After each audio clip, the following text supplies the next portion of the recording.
Tony Dunn. Ain't nothing to it but to do it, brother. Let's roll. In a world where Carolina Panthers fans have an insatiable thirst for Panthers news and opinions, only one podcast roars ferociously. It's the C3 Panthers Podcast. What's up, Panther fans? It's Tuesday night, 9 p.m., and we've got a great show for you tonight. Canales ditches those salty snitches. That's right. Yeah. Get rid of those guys. Bring in the new crew. Man, we've got a ton to talk about, from Dave Canales, his new coaching hires, to a new front office coming in potentially. Fivehead is on the way. The playoffs, man, the Super Bowl is here. Steve Wilkes is in the playoffs or in the Super Bowl. Sam Darnold in the Super Bowl.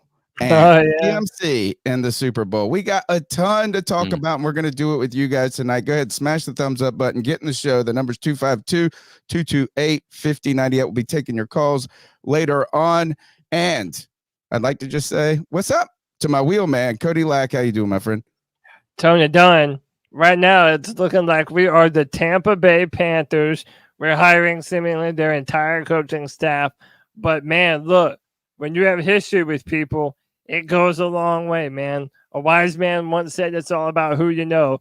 And if you have ever known Dan Morgan or Dave Canales, maybe you can be a new coach for the Carolina Panthers. But, dude, we're going to talk about it today. We have a brand new offensive coordinator, a brand new O-line coach, a brand new running game / assistant head coach. Man, we have a great show tonight in store for the C3 Panther Nation. Tony Dunn, we're going to do it with the best damn Panther fans in all of YouTube. You know them and love them. We got our guy Panther Pickle. Drew, what's up, baby? Anthony, the brand ambassador, D's Ills Skills, what's up? C Cody 13, Dan Floyd, D from Sanford, what's up? Panther Gal 73, Roosevelt Mongo, the real C3 AP, Patty Grimes, and that Paisan Muscles Marinara.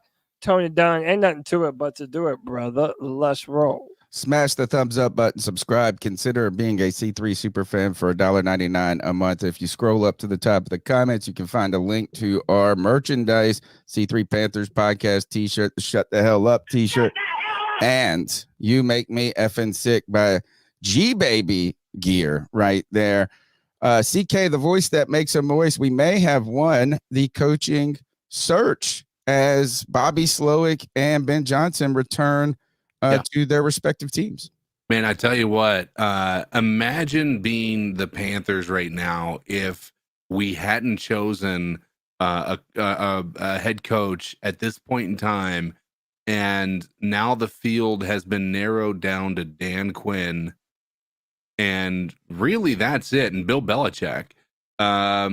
Listen, I'm thankful that I know a lot of people aren't really still high on Canales, but man, I'll tell you what, we could be sitting here holding just this empty bag of nothingness like the Commanders are, where they were banking on Ben Johnson.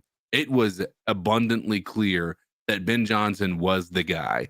And now they're sitting here trying to figure out what they're going to do. I just couldn't begin to fathom what it would feel like to be a Panthers fan if that were to be the case. Glad to hear we were able to come out with the guy that we wanted. And you know what they say, a bird in the hand is worth two in the bush. And right now, holding on for Slowick or Ben Johnson to come to the Panthers wasn't a great choice. And we had Canales in the hand. So let's hope that comes to fruition. And this will be a decision that, we look back on as being an absolute banger. First team all stud, baby. Let's go. Oh, I know. We went from the sloppiest coaching staff to the oldest coaching staff to now the male model coaching staff. Look, you're listening to the longest running Panthers podcast. We break all the news. We're here getting it done as soon as it comes out all the time. In fact, we are way ahead of the curve when it comes to even Steve Reed and Scott Fowler. These guys are trying to make a little headway on Dan Canales' checkered past. I don't know how I feel about their headline. Steve Reed from the AP says new Carolina Panthers coach Canales details infidelity, binge drink, addiction to pornography, and 2022 book he co-wrote with his wife. Boy, they're trying to get a couple of clicks there for sure. But man, we just need y'all's support by getting in that chat, hitting those cat calls. Let's pop into this show, guys.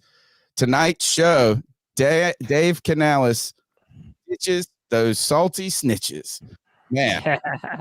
Dude, I was telling CK, our wordplay game, we're killing it out here. You know what I'm saying? Yeah. I like it. We had a breaking podcast last Tuesday. We were talking about who the Carolina Panthers were going to hire.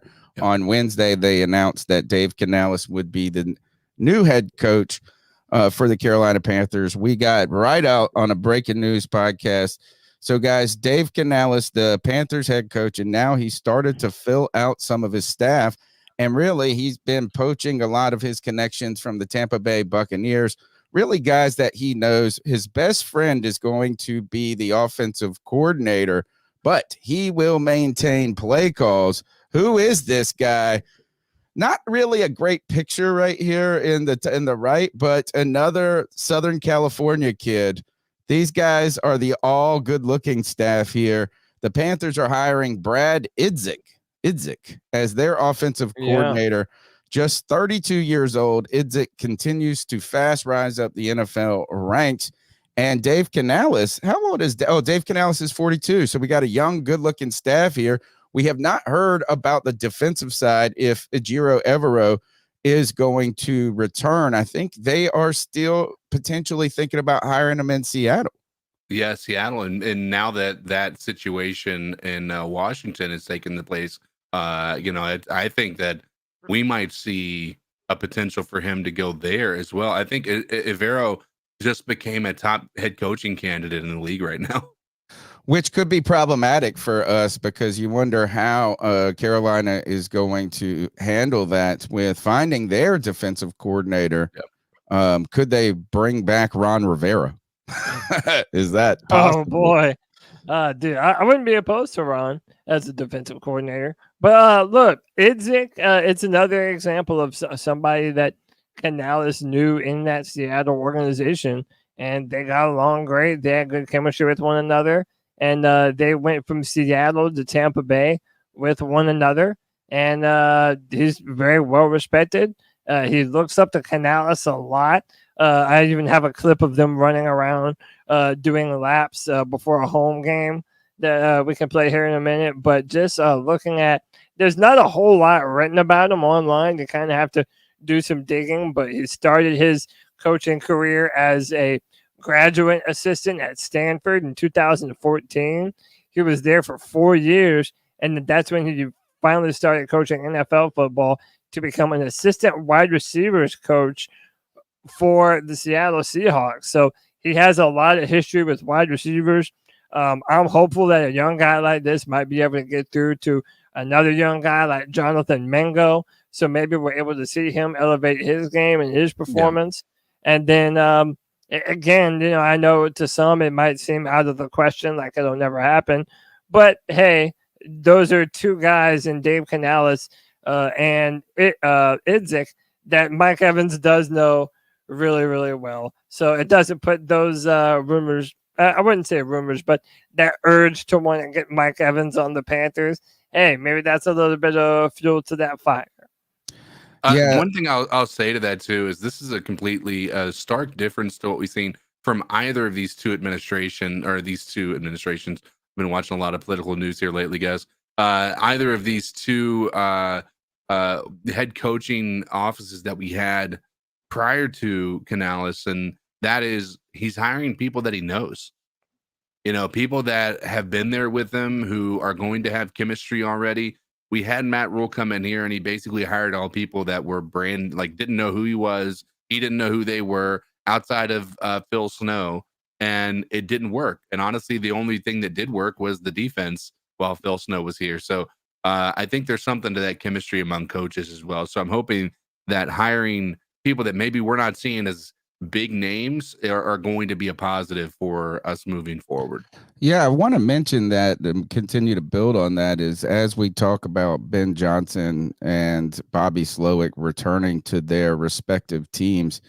To me, there's something I think cooking here in Carolina. Now, I'm not going to go and get my hopes up and all of a sudden say Canales is the next best thing since sliced bread or whatever it may be, but Dan Morgan, I want to see that continuity, that trust. We're hearing the rumors too about camping and being a snitch and things like this that are, kind of ruins locker room trust. Well, Dan Morgan went and hired his guy in Dave Canales that he knew instead of hanging around and waiting for a Ben Johnson. And, you wonder too if that continuity would have existed there as bringing in this hot name, right? And then having Dan Morgan, who has taken a lot of flack from Carolina Panther fans for being associated with the failures of the last 3 years in so many ways, I don't know if that would have necessarily created the best meshing point from the beginning. So I like this is that Dan Morgan, not only does he have a past relationship with this coach, but I think that relationship starts the organization on a foot of trust going forward. And if there's ever a time that you needed that continuity, that level of trust, particularly but in the locker room and in the front office and towards the fan base, it is now. So I really am, I'm really happy. You can't be, everybody's asked me, they said, people come up to me and they'll say, what do you think about the hire? What do you think about the hire? And I'm kind of just even on it. I'm not too high. I'm not too low. I'm positive. I think it could work positively. I am a little surprised that Greg Olsen isn't talking more glowingly. He's a little reserved about the hire. I guess he's just like Panther fans at this point. It's time to wait and see instead of going out there and over blowing smoke out there. So he has to feel like we all do. Why continue to blow smoke? Why be heavy-handed with the praise when we've seemingly done that two coaching cycles in a row now. So, and a lot has to be earned, but I do think that there is good continuity and that these guys have a history with one another and that we're hoping that they'll be able to build something well that they'll be able to work together. All right, so let's find out a little bit about this staff. I know he brought his run game coordinator and as offensive line coach with him. Mm-hmm. So just to wrap up the conversation of Brad Idzik, we know that Canales will still be the one calling plays, which is what we brought him here to do. So that's no surprise at all. And again, I know we're not going to know this right away, and it'll be interesting to hear how Dave breaks these things up when it comes to what the offensive coordinator is responsible for doing in the offense. And I also wanted to give a reminder that this Thursday at 10 a.m., Dan Morgan and Dave Canales are going to be speaking for the first time to Panther Nation, and we're going to be live streaming it here on the C3 Panthers podcast for our first time listening to our brand new coaches. So hit the like button and stop by. I'll probably have the video up ready to go by tomorrow. But so Brad Idzik will not be calling plays. And literally before the show went live, we got 2 new updates of more hirings by the Carolina Panthers. The first one is assistant head coach / run game coordinator Harold Goodwin to be the new assistant head coach working alongside the offensive line. Another guy from Tampa Bay that Canales had ties with. We also go to our brand new offensive line coach, Joe Gilbert, also coming over from Tampa Bay. So again, I made the joke to start the show, we're the Tampa Bay Panthers right now. But yeah, they seem to have been targeting these guys. It feels to me like they knew the guys that they wanted to bring to Carolina, and that's what they're doing. Cody, dip out and come right back in. You're a little glitchy right now on your video. Maybe that'll help. One of the things that was talking about, or people have been interested when it comes to this or the hiring of, what was his name again? The something Gilbert, whoever, he just said it. Whoever that guy is, we got to look at it here. Joe Gilbert is a lot of people have been concerned with the lack of running game that the Tampa Bay Buccaneers have had in the last year under Canales and even dating back before that. But this offensive line coach, what he did or was able to do was really coach up some players at some new positions and some different things like that. They moved, I think, Tristan Riffs to tackle. Yep. They had a first-time center. So they had to deal with some adversity from the start on their offensive line, and that offensive line continued to improve throughout the season. So I think that that's kind of what we are hoping that he'll bring to the Carolina Panthers is the ability to get more out of some of these players and maybe find them in their more natural roles or get, we're thinking Icky to guard type stuff, but I don't think we have the luxury of Icky at guard anytime soon until we can see if your boy returns and is able to maybe they'll see. Maybe we'll see. Well, maybe they'll do a proper evaluation of those two players sometime this training camp. Here's to hoping. But again, Tony, we've now been through 2 offensive line coaches that were quote unquote highly touted, right? That were well respected around the NFL. First, it was John Matsko, who everybody said was such a great old line coach. Everybody was wanting him gone in no time. And then it was the same thing with James Campen. We felt like he hadn't gotten the most out of last year's Panthers O-line down the stretch. And then now we have all these crazy rumors about him being this snitch. He's basically the reason for the title of the show. But you had James Campen, who was essentially undermining everything that Frank Reich was saying and going behind coaches' backs and reporting directly to David Tepper, creating some of that Hunger Games environment that we've heard of. So, Tony, it's so hard for me to even get excited about any of these assistant coaches. We've had such a bad history with them, like not turning out to be who we thought they were. It's like the less I know about them, the better. I almost don't want to know anything about them other than maybe they're good with their players, Yeah. Honestly, the less I know of them, even like if I don't recognize their name, that's probably a good thing at this point. All right. Let's see what else. What do we got next here is we've got the new coaching staff. Oh, here is we mentioned this, and shout out to Salesman at 95 Keep Pounding on Twitter. He is always a great follow on Twitter. He sent this to me and he said, y'all need to talk about the relevance of Tepper's maturation from hiring a sweat hog, shitty dressing clown like Matt Rule to a smooth, cool looking dude. Maybe there is a glimmer of hope. If anything, it's going to get the ladies back out there. We're kind of going to dip into that kind of passion that you saw when you had Greg Olsen, Luke Kuechly, and CMC and Cam Newton.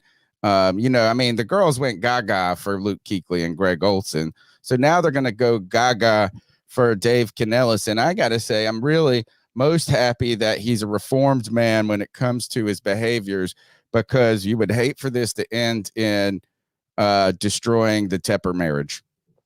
Well, you know who I tend to go gaga for?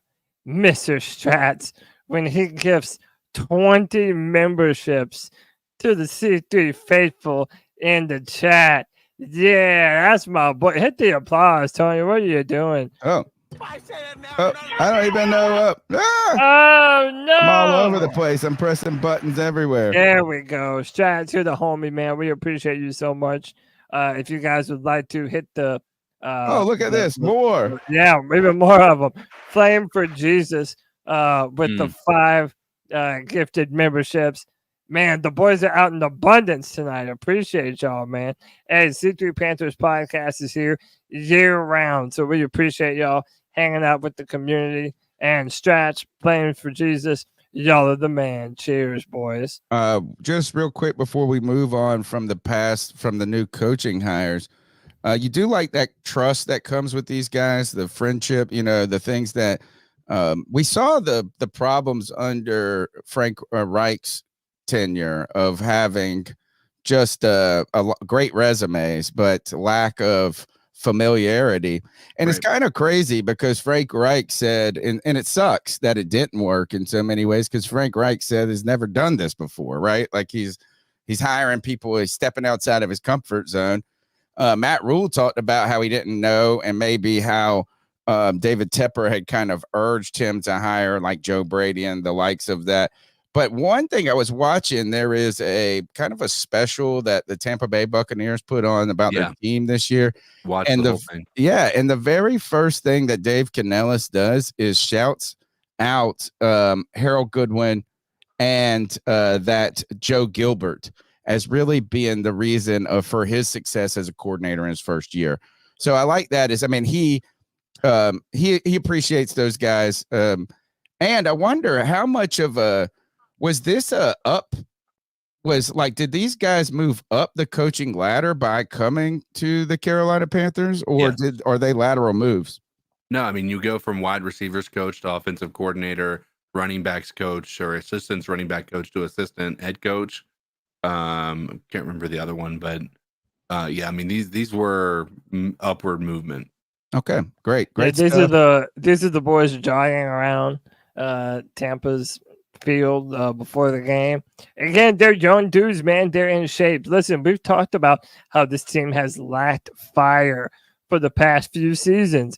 Dude, we had old guy energy, man. And I feel like maybe now this is pushing us towards getting some energy back in the locker room, man. That young energy. It's a football team, man. You need that.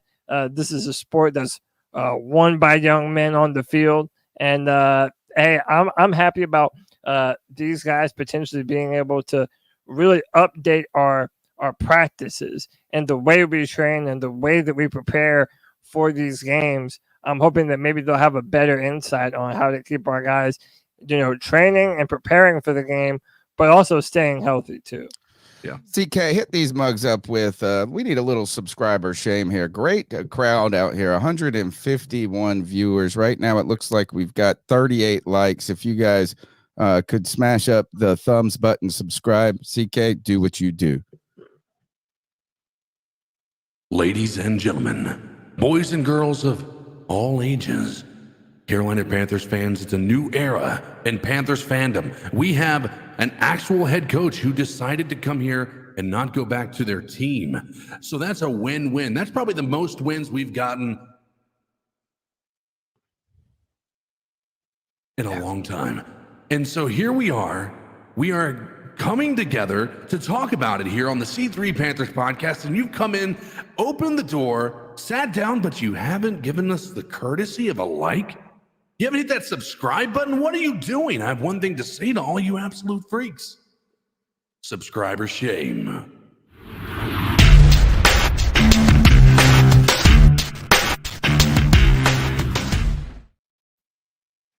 100. Go ahead, Tony. You go ahead. You do it better than I do. Yeah. Hey, man, 152 people watching. Hit that like, hit that thumbs up, hit that subscribe for every single time the Panthers, C3 Panthers podcast goes live. We appreciate y'all, boys. Hey, we go year round, man. So for all your Panthers news and updates, this is the show to be at. Tony, you want to take some calls? Yeah, I did want to mention Panther Pickle broke some news earlier. It looks like Thomas Brown has gotten a job as the passing game coordinator for the Chicago Bears. Thomas Brown, look, and this staff is out, and I'm glad. Actually, before we take this call, I do want to mention this real quick, is if we could talk about this, the Panthers let go of Chris Tabor and James Campen, which we mentioned earlier about the Campen news.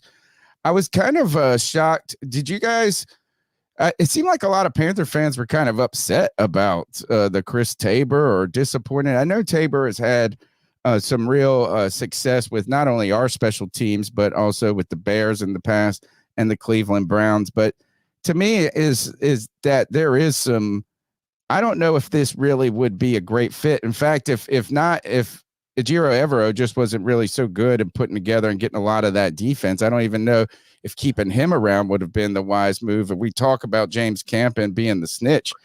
I think that this is kind of a necessary thing. And I don't think the Panthers did Tabor wrong, nor do I really have a bad opinion of him as a coach, because a lot of people are like, oh, he got put in such a difficult position. We all knew that. I don't remember anybody being hard on Chris Tabor as an interim. They just felt sorry for him. I will say this. I do feel like it's very hypocritical if you were one of these people that had a problem with us hiring in-house and Dan Morgan because you wanted new people in, but then got upset that we didn't retain Chris Tabor. Like, I'm just saying, it's like if you want to move on and you want to just get a brand new view on football in your coaching room, amongst your coaching staff, why would you want to retain anyone? I mean, Chris Tabor did a great job at the end of the year last year as the interim coach. He got a W for us. I mean, that was a W we didn't really even expect to get. But I really feel like it would just be holding on to unnecessary ties to the past that doesn't represent this coaching staff and what we're doing now. So it made sense to me. Agree. All right, let's take some calls, man. It's time for your cat calls. The number's 252-228-5098. Let's get into them, Cody. Let's do it. So what are your thoughts on catcalling? Yeah, it's pretty. You shouldn't do that to somebody. And how did that make you feel? Very uncomfortable. So how do you think catcalling makes the person feel? It feels good, like. Who's that cat sitting in the back corner with his face buried in his nose? Who's that kid that can use one?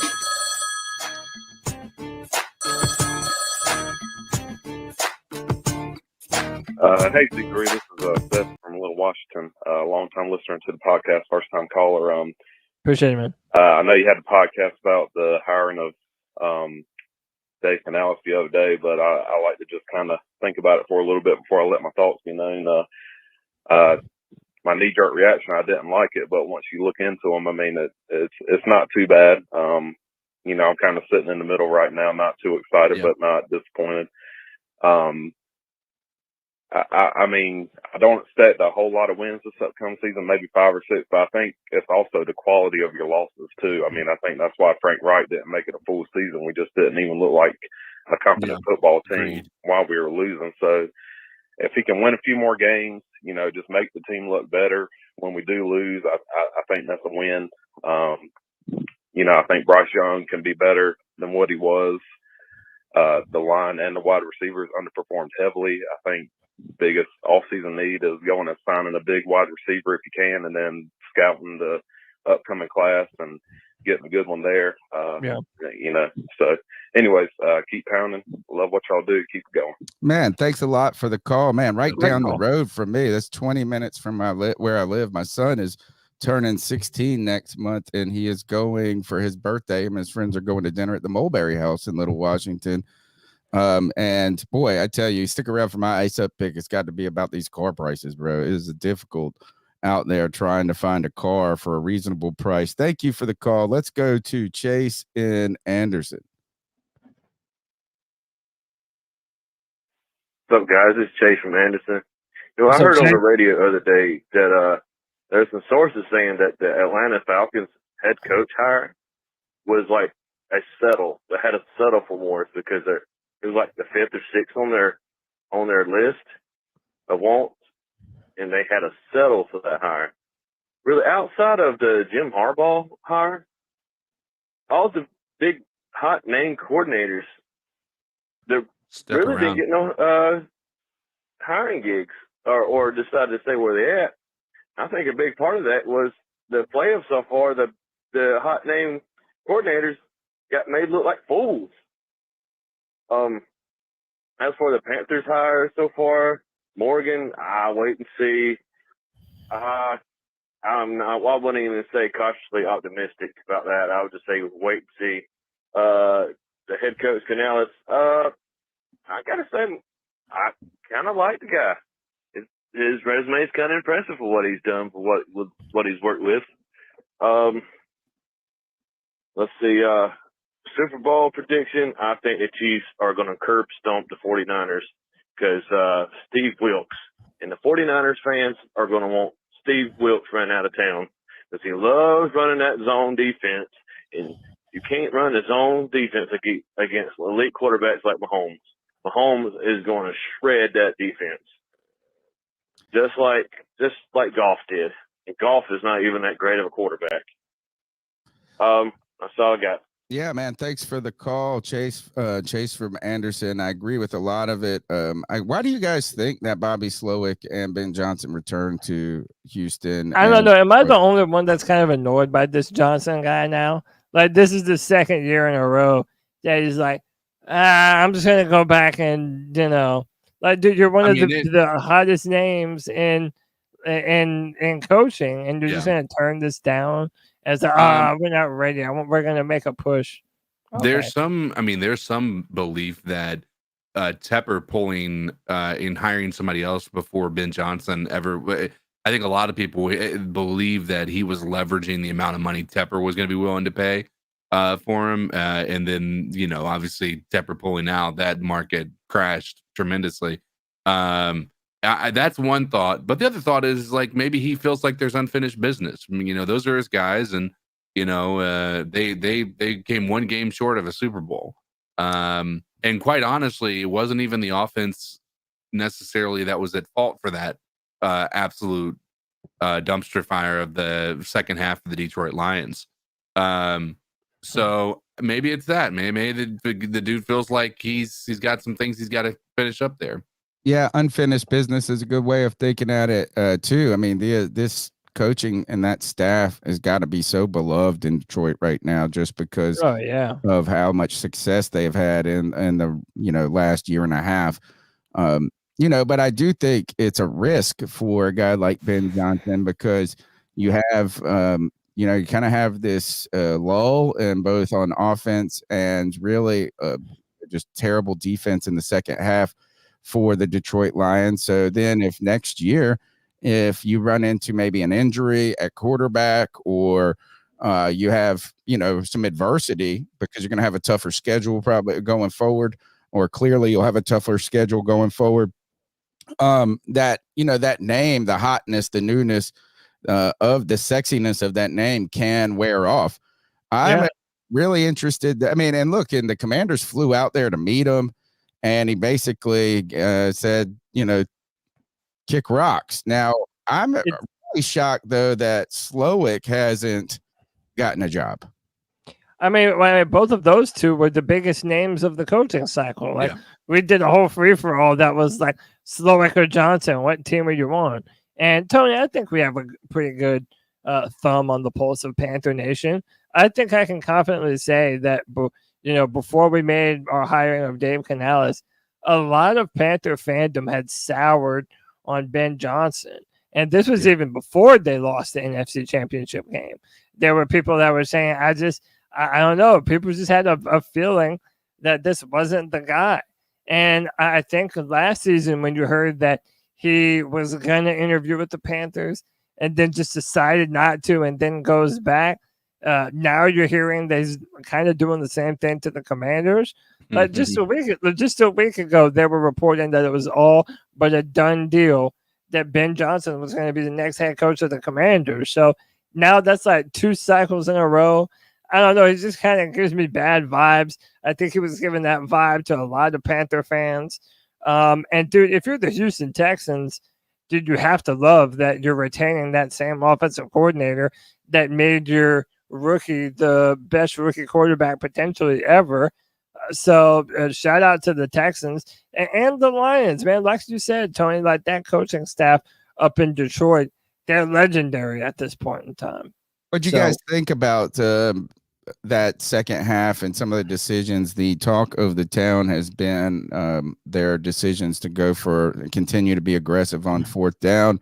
And the morning quarterback. I mean, I agree. I think they did the right thing a lot of those times. And I think when you're a team like the Lions, kind of with that checkered pass, I mean, obviously you got to go for the jugular in this league. Go back to the season and the Detroit Lions 17 game regular season, and tell me more than 5 times that Dan Campbell went for it on 4th and 3. And I can tell you that it's probably 90% of the time. And remember when they lost to the Cowboys too? They went for it like 3 times in a row, and that's when the whole substitution penalty bullshit happened. But yeah, that's their style. Yeah, I mean, they had that 1 4th down, and then the damn Reynolds had some big drops. Man, if you everything that could go wrong went wrong for the Lions. Right. Particularly that near interception that turned into basically a touchdown where it like bounced off the dude's head. And then the receiver caught it down on the 1 yard line. Yeah. I mean, it was a tough breaks. The problem, though, for teams like, and this is where I think, this could backfire on Ben Johnson maybe in the future, is it's hard to get back, dude. You know, I mean, you think of where the Carolina Panthers were in the 2015 season. If Cam wouldn't have signed his deal the year before that, he would have been we would have still been paying that much. Hey, he's talked about it too. Yeah. He's talked about it. If he would have signed 1 year later, the money would have been insane, man. Hey, speaking of the money, C-Dog with the $2 says keep pounding and fuck Tepper and Bryce Young. Dang, strong words, man. Oh, speaking of, somebody mentioned in here, we'll go to Chase from Anderson wants one more call. It's a short one. Let's see what he has to add. This is Chase from Anderson again. I forgot one quick thing. Several months ago when they said the front office and the locker room atmosphere was like the Hunger Games because of backstabbing and this and that. From what I understood, things I heard, it was the 2 coaches that was let go, the special team coordinator and the O-line coach. Yep. The name slipped my mind, but Campen and Tabor. From what I heard, it was them 2 that was going behind Frank Reich's back and creating chaos. Yeah, I think more, a lot of people assumed as the kind of rumors milled a little bit that Tabor was part of it because he got the interim job. But it looks more and more like it was centralized to James Campen. There's been some murmurs I saw too that players in Tepper were talking and things like this. I don't know how out of the norm some of these things are as we continue to hear that Dave Canales and Dan Morgan are going to answer to Tepper, probably continue those weekly meetings. It turns out that, hey, a lot of owners do those things. So it just is that, and here is Campen, a guy that Frank Reich retained, from the previous staff. Tabor. Yeah. So, I mean, I think that if you're Dave Canales and you're looking at, that kind of relationship that's come, I mean, I think bringing your offensive, I think Tabor is the one that potentially had the argument for keeping because, as special teams have been pretty good for the Carolina Panthers, probably the best they've been since like Ted Ginn was our punt returner in so many ways. But I think this was the right move, fresh start. I heard somebody say this, I think it was Mac or one of the guys from WFNZ, and they were talking about how upbeat Dave Canales is, like kind of that cut from the cloth of Pete Carroll, like always optimistic, always just happy and juiced up and things like that. And they were talking about how we're going to have the most optimistic coach and quarterback in the history of the world. That's a good point. Everybody is just talking glowingly about everybody. The number's 252-228-5098. Look, I bet you this is G. Cavassier. Podcast brothers, how y'all doing? Y'all know who it is. Everybody. What up, G? Cavassier. Hey, man, I looked online and I saw that we hired the offensive line coach from the Tampa Bay Buccaneers. And I see that we hired the run game coordinator, too, from the Buccaneers. So, hey, I'm liking what I'm seeing so far. And I'm going to get this off my chest because y'all my boys and all the fans. I love all y'all because we Panthers fans. Please stop talking so damn negative about the damn Panthers, y'all. Everybody, well, when Wright was here, and this and that, and the pass this and the pass that was a daggone pass. I really believe in Dave. I'll be mispronouncing his last name, whatever. And another thing I'm sick and tired of hearing, I keep hearing that he is Mexican. Okay, I get it. He has Mexican in his blood. Okay, race has nothing to do with it. And I'm very, very, very specific when I say that because I've been black a long time. You know what I'm saying? I don't care if he's damn Mexican. I don't care if he was white. I don't care if he was black. Who gives a damn about his daggone race? I just wish the media would stop saying that. Because last time the Panthers had a Hispanic coach, it was Ron Rivera. Okay, we know that. Who gives a shit, y'all? But before I let y'all go, let me ask y'all a question. Would you be satisfied with a 9-8 record? Hell yeah. It's not really all that yeah. good. 9-8 record, and we make the playoffs and we lose in the first round. Would you guys be pissed off? I wouldn't, honestly, but give me your thoughts on that, y'all. I mean, so I think that's the type of change in the right direction that you're looking for. If we go from the first overall pick in the draft that we don't own to one and done in the playoffs, I mean, that's a playoff football team. And I'm assuming, I guess that'd probably be a wild card. I don't think 9-8 would necessarily win the division, but it might. The NFC South has been bad. I mean, listen, anytime we're in the playoffs and competing for something in November and December, yeah, man, I'll take that all day. And if we're able to do that, that is a big time step up, a glow up, as you will. Yeah, what G was talking about with race, I think, if anything, a lot of people are interested in the racial diversity that has really exploded into the coaching circle in this hiring cycle in the past one. So you've got Raheem Morris in Atlanta. You have who's the guy from Texas again that I always forget his name? D'Amico Ryans. Then you get Canales, and his is, I mean, he's Mexican American. I don't know if it's really a huge, I mean, these things aren't a huge deal. I guess the biggest deal that I learned is that Bryce Young was part Mexican. Best joke I heard was. Did we ever learn that was like a flub, or is that there's no way that's real? I don't know. Adam Schefter said it, or I think it was Adam Schefter, Ian Rappaport on a podcast or something. And then I was thinking the best tweet that I saw in response to it was, man, you guys just assume he's Mexican because he's short from California. So I thought that was funny. But no, I saw, look, Josh Klein just put out a tweet. Well, not just put out, it was 8 hours ago, but I just stumbled across it. He said the theme of the new Panthers coaching staff appears to be alignment on the offensive side and continuity on the defensive side. That is if they are able to retain Ejiro Evero. But, now as some of these guys, I mean, maybe did Bobby Slowick say he's definitely coming back to the Texans? I mean, I feel like I saw that. Yeah, I mean, he's not going to go and be an OC somewhere else. No, I just was surprised that Seattle isn't interested in him. I don't know who they're going to get. So who are the teams that are still looking for a coach? The Commanders, the Seahawks, and is that it? Is that what we're down Seattle. to? Go get Mike Vrabel. Like, that seems like the easiest Maybe thing. he could be our defensive coordinator. Oh, dude, I would love that. Hey, I wanted to talk about this too because it's been talked about pretty much as if it's a done deal, but because the Chiefs are still competing for a Super Bowl, we're not allowed to actually make it official yet. But it's looking like the Carolina Panthers, they're going to be signing the brain, baby, Brant Tillis. He's going to be the vice president of football operations, I believe, here in Carolina. So I hope he has a huge pillow for that huge head.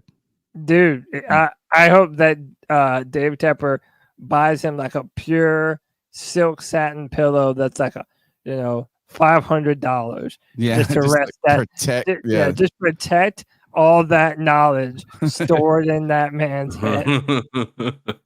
Some people were interested in why this hasn't been a done deal yet, but it looks like with these front office hires and some of these, even with coaches, is that until they're out of the playoffs, they can't, formally be declared that they're going. But I know that he's cleaned out his office, right? So his office is cleaned out in Kansas, as well as he did not travel with the team for their 2 playoff games. And the Kansas City Chiefs are headed to the Super Bowl again. Man, I should have known The You chat know, room is always so hilarious every time that we bring up a picture of this guy. what did they say now? Well, no, just Brant cerebral Tillis. Oh yeah, and just people like, Jesus, look at that fucking forehead. I know. Yeah, dude, You watch he's So I incredible. Married an Axe Murderer, and the Mike Myers is a Scottish grandpa in that, and he makes fun of his grandson, and he calls him Heed. He's got a hit. He said, "Go cry yourself to bed on that huge pillow of yours." That's where I mean, stole hey, it. look, dude, no fucking around. Make all the head jokes you want. The dude is very highly touted. We had put this up the last time we were going through the GM candidates, but to give you some background on him, he has 14 years of experience with the Chiefs, comes from a salary cap and negotiations background. In his current role, he works alongside GM Brad Idzik in multiple areas, including cap management and roster strategy. He also helped negotiate the record-breaking deal for quarterback Patrick Mahomes, which runs through the 2031 season. So, I mean, look, that was a big deal for that organization. I like this guy. You know, I think now that you fired Samir Suleiman, that was really opening the door for somebody like Brant Tillis to come in and you know, now be in that Samir Suleiman role. My question for you guys is, what do you think the mixture of Brant Tillis and Dan Morgan do for the guys that we decide to pay or not pay? So does this mean anything for Brian Burns? You know, does it mean anything for Derek Brown? I wonder if maybe we might see some moves come sooner rather than later on things like the franchise. What the hell was that? My bad. Jesus. Sorry. It's still going. It's still going? Yeah, you're like or destroyed my ear. Yeah. But no, just what it means for these guys that are looking to get paid by the Panthers. I mean, I don't know what it means, to be honest with you. I don't know what hand he had in the Patrick Mahomes contract, the Chris Jones contract. I mean, I don't know. To be fair, you got to keep in mind Chris Jones held out until they gave him a deal, which was, halfway through training camp or what have you. So, I mean, it's not as though they were out here like finding a way to make this happen. It wasn't that quickly that they were able to do it. I'm more interested to see, why did he take this job? Obviously it could be money, it could be, but I mean, I don't know if this is a direct promotion. What was his role with the Chiefs? I mean, he's gonna be. I don't know if he is vice president of football operations. Vice president of. Yeah, I mean, I think you're gonna have. It's got to be a little bit, or else he wouldn't be interested in taking. He wouldn't be allowed to. I don't think they could block him. Right. I think this is one. I'm just happy to see Samir Suleiman go, because I think. He's listed at 6'4", but his eye line is 5'8". Dude, that's fucked up. He could get the Panthers logo tattooed on his forehead. Yeah, he could. He's got enough room. He could put two end zones on the side. Dude, you could buy advertisement space on that forehead. So messed up. So mean. We gotta stop. We're excited about him coming, but I think, look, is obviously Samir Suleiman. No matter what, people just continue to just say he was a genius, and we didn't really have any evidence for it while he was in Carolina. They bungled the talks when it comes to Brian Burns. They weren't able to get that deal done, or at least that's problematic. And really, the Carolina Panthers don't have as much salary cap room as we anticipated, and we're hoping. Somebody said deep hats. Deep hats, dude. You can't get that low profile lid on that mug. No, that's for sure. No, it's impossible. It should be the helmet that he would wear if he was in the NFL. So I think this is what if we are talking. He wouldn't have concussions. He'd have concussion. You're stupid, dude. Oh man, what if he speared somebody? Oh, stab him right in the heart. So back to the conversation though about, and with, joking aside, I mean, obviously I'm sure he's heard his share of those jokes throughout his life. Could you imagine? But for He me, probably stand with that head. yeah, Sorry. he for real. I'm sorry, you guys are so dumb. I think for me is, and I want to shout out Aaron Duncan on unnecessary bluntness for his take on this. And this is where I'd heard it. He said, look, if you're Derek Brown and you saw what Brian Burns went through, maybe you're going to play a little hardball when it comes to the Carolina Panthers to go ahead and get your deal done, because your stock is at an all-time high of getting the Pro Bowl nod, setting the record in the history of football for defensive tackles or whatever it is. So I think, to me, that's where you're going to come in here, and you're going to want him to get to work on that deal. For me, with Brian Burns, look, is what was it? Who were we asking? I think it was Ricky Raines, and he said the number one the sin of the past front office was how they handled the Brian Burns, from not trading him to not signing him and being in this limbo part. I think of Brian Burns, if we let him walk and go into free agency, he will make less money than he would make if he stayed here in Carolina. I think he is going to, have to say to Carolina, like, no, I'm not backing down at all. I was nice to you guys last year. I'm not taking a team discount or anything like that, but I don't think another team would have that type of leverage. He has more leverage with the Carolina Panthers than he does have with another team, which is, I think, problematic for us now. And I don't really know how to handle the Brian Burns situation. And to me, he's not number one priority for this front office. It's Derek Brown. Yeah, I would agree with you. And I think after this year, a lot of people agree with you. And let's be real. I think that as the more time goes on, I think Brian Burns is losing the fan base that he once had. Not that we think he's a bad player, but we're demanding a level of performance and a level of consistency from Brian Burns that we feel like he hasn't met yet. And then he made comments at the end of the year that sort of hinted at him taking plays off because he was afraid to get hurt. All these things that just don't play well from the fan base perspective. Again, he was there all training camp. He didn't do the holdout thing, and a lot of fans gave him kudos for doing that. But I don't know. When you look at other edge players around the NFL, it's just hard for me to put Brian Burns in the same category as some of these guys that he's wanting to get paid comparatively. And we're still having this conversation. What I've always advocated for, Tony, is I believe it's the supplemental or the conditional franchise tag, where we can put a tag on them. And if some other team somewhere is willing to give up something for him, either in terms of draft picks or, whatever it might be, a player, whatever it might be, and we would also have the right to match that.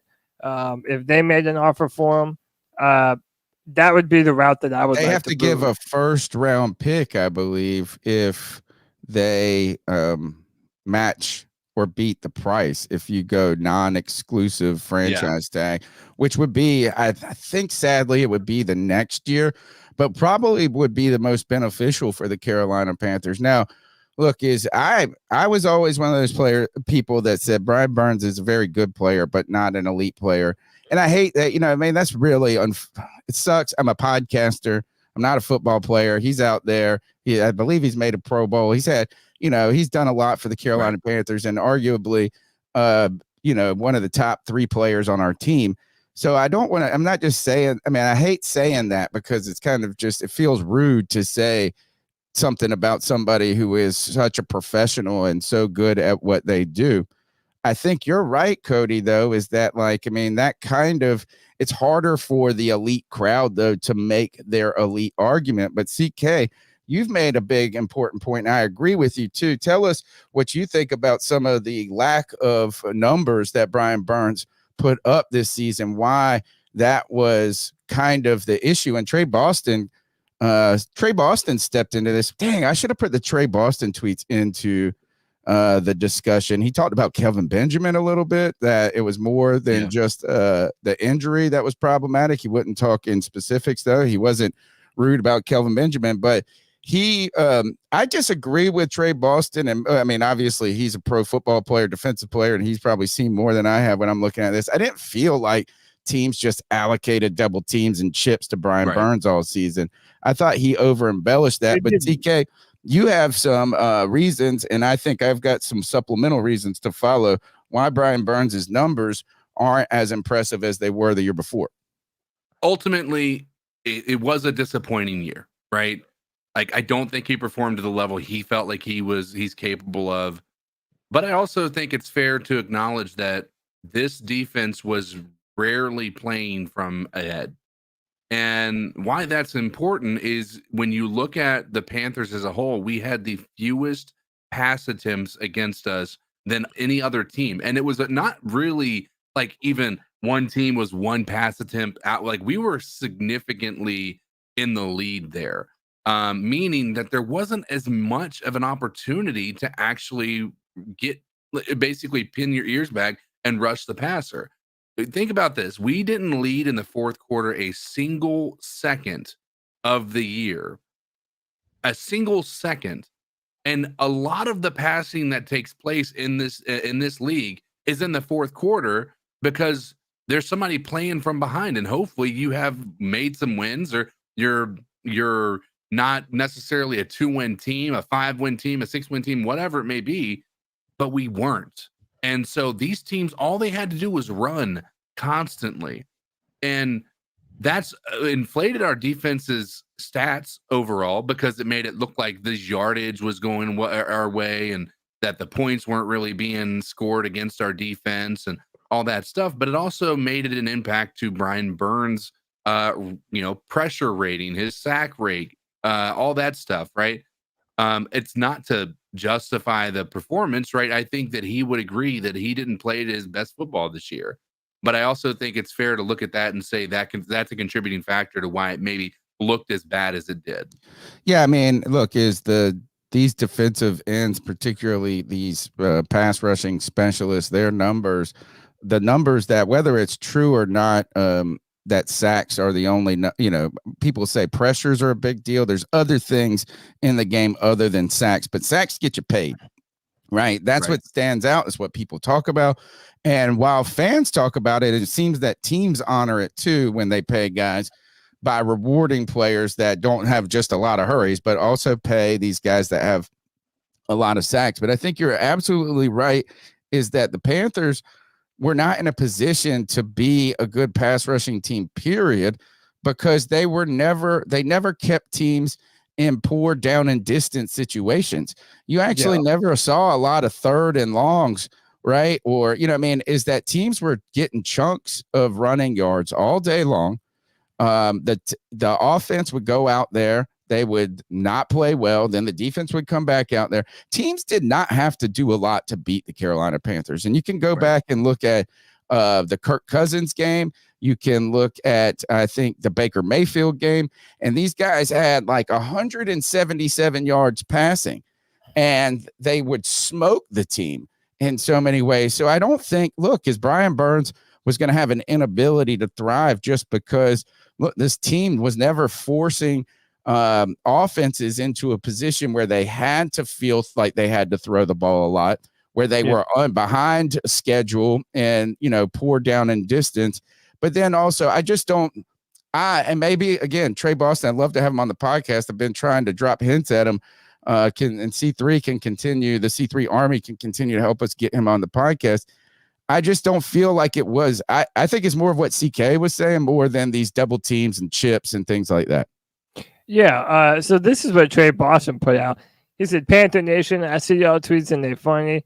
By the way, this is him responding to PFF Panthers, basically saying the Panthers defense generated 199 total quarterback pressures this season. It ranked 32, with the leading average being 316.09. So he responded to this saying, who was on the other side of him? Tell me who. O-line literally just set the protection his way, doubled or chipped this man every play. Y'all think we can go into next season without him is crazy. He would go on to say, and I'm gonna be honest, I don't think the game plan makes any of the players' stats look impressive except Derek Brown. Stat-wise, everybody took a hit. Good defense, but nobody shined stat-wise. They did their jobs when needed, though. So basically, he's Maybe, as you he's kind alluded of got a to, little bit of both in there. yeah, as you alluded to, he mentions all these amount of doubles and chips. Well, one, I would say that the last time that he did have a great player on the other side of him, which was Hassan Reddick, and he still didn't look as good as Hassan Reddick. And then, Tony, we were doing the film room this year, and we looked at most of the defensive snaps.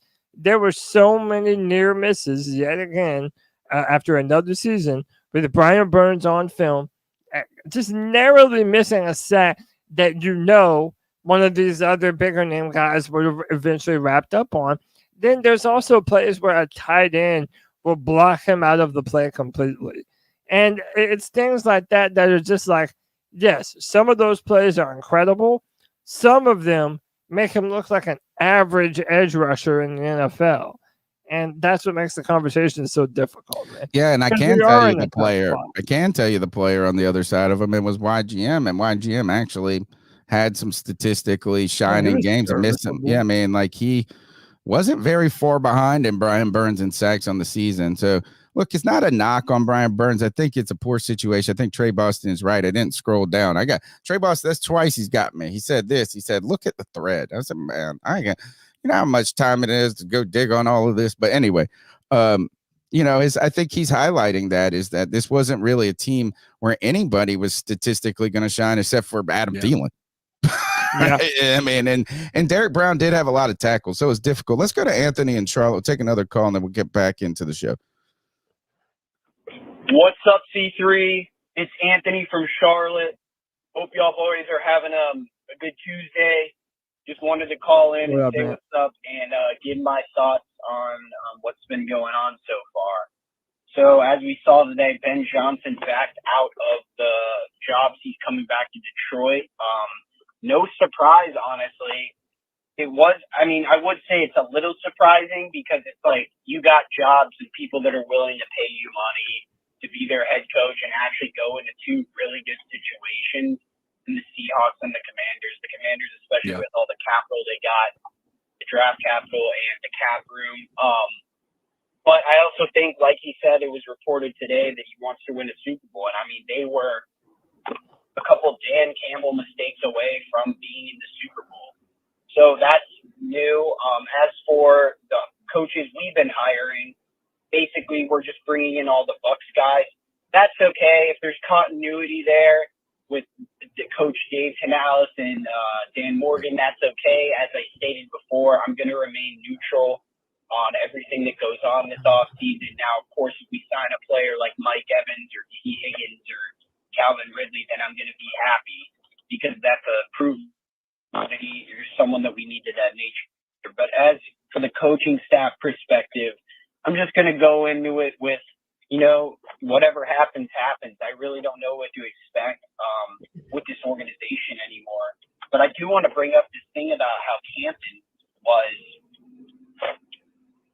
Tepper's go-to guy in terms of like leaking information to him of what's going on. Why the hell do we have that in our organization? That just proves that we have an ownership to top-down issue, which I've been expressing to many people over this past couple months through the whole season. As much as a lot of our players underperformed, it's been such a toxic environment that it's almost like, man, you have so much working against you if you're a player, just with all the negative criticism that's going on. And then like you have coaches going behind other coaches' backs, telling Tepper this and that. I'm glad they're all gone. I just hope Tepper stays out of it. And I know the Super Bowl's 2 weeks away, but I might as well just give my pick now. I'm going with Patrick Mahomes, man. Again. Y'all prayed on his downfall last week. You think it's going to happen again, man? He's winning his third ring in 6 years as a starter, man. In all seriousness, greatness we are witnessing, approved by Tom Brady. He's going to be the GOAT, mark my words. But anyways, I hope that we can string together some good draft picks and free agency this offseason. Anthony from Charlotte, keep motherfucking pound. Thank you, Anthony. Good call. A lot. Great to touch Patrick on there. Mahomes impression.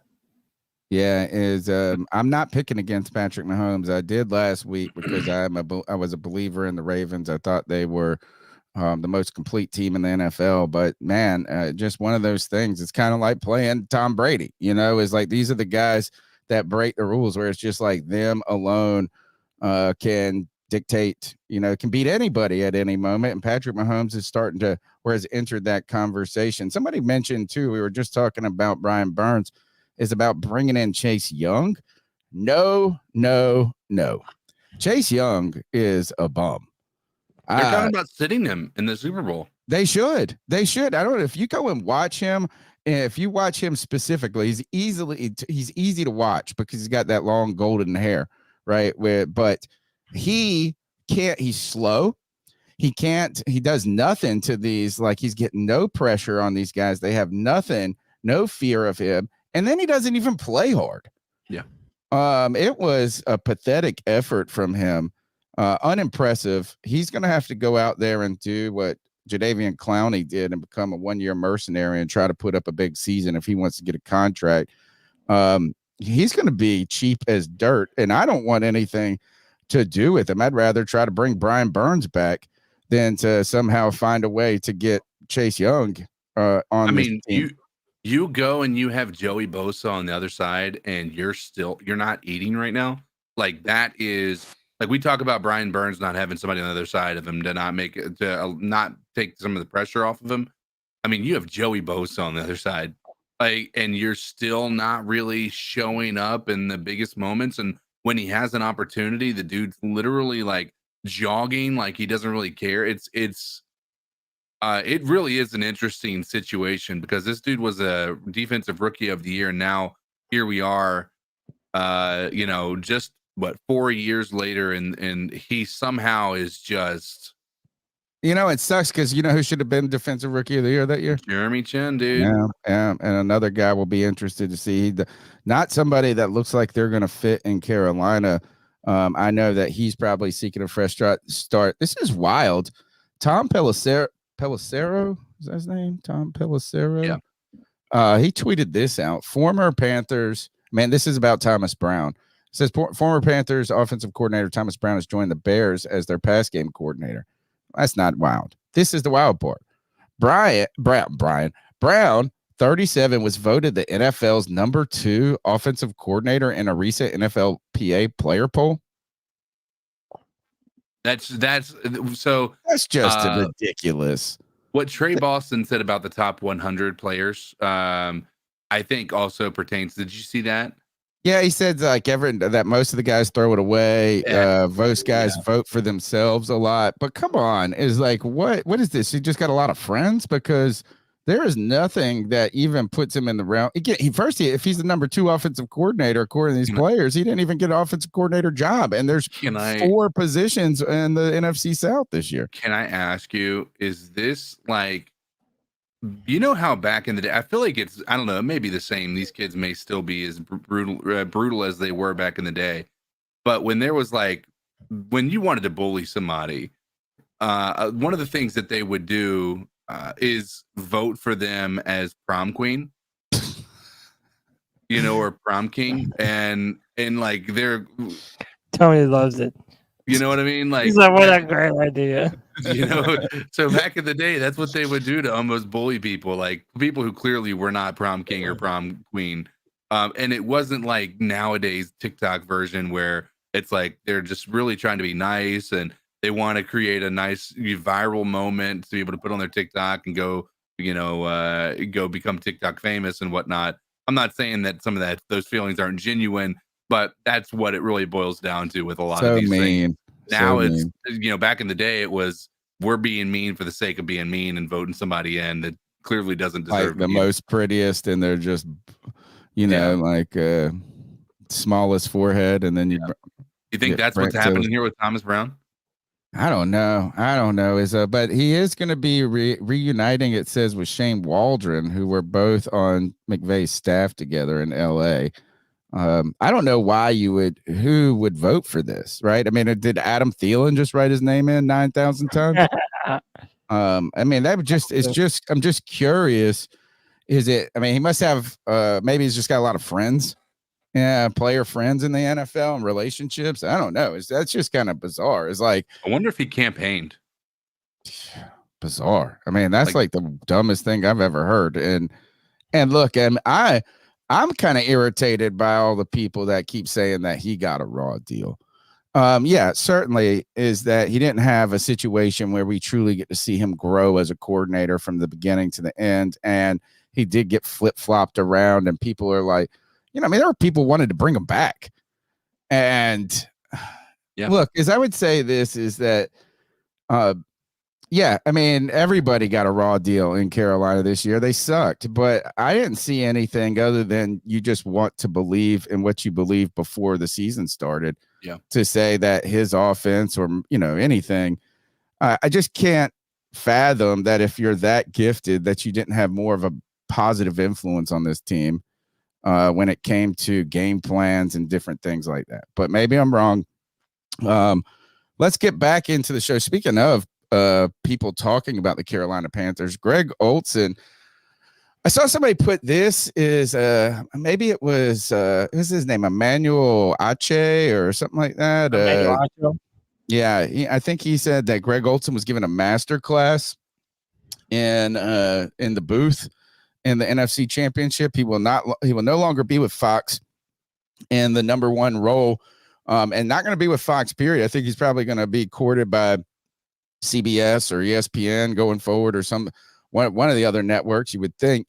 But because Tom Brady is going to be taking, he's already got a $330 million deal in place with Fox to take that position that Greg Olsen had. So Greg Olsen says, I mean, he's open to a lot. He really believes that he put out some really good tape, which he did. I think he was very informative. I think he is kind of like, what you thought Tony Romo was going to be until Tony Romo just kind of, a lot of people are irritated with Tony Romo's calls and the way that he handles the color commentary at this point. But Greg Olsen sat down with Joe Person for one-on-one because the Hardest Yard, I think they're having Greg Olsen was having an event for his charity going back to, what is it, the Levine Hospital in Charlotte Children's Hospital. Right?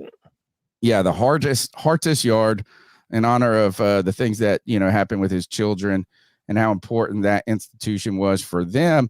So he sat down with Joe Person and he was asked about the Carolina Panthers because a lot of people believe that Greg Olsen has a future in the front office. Some people I saw made a reference to the trajectory. I think this was actually Ricky Raines that said this.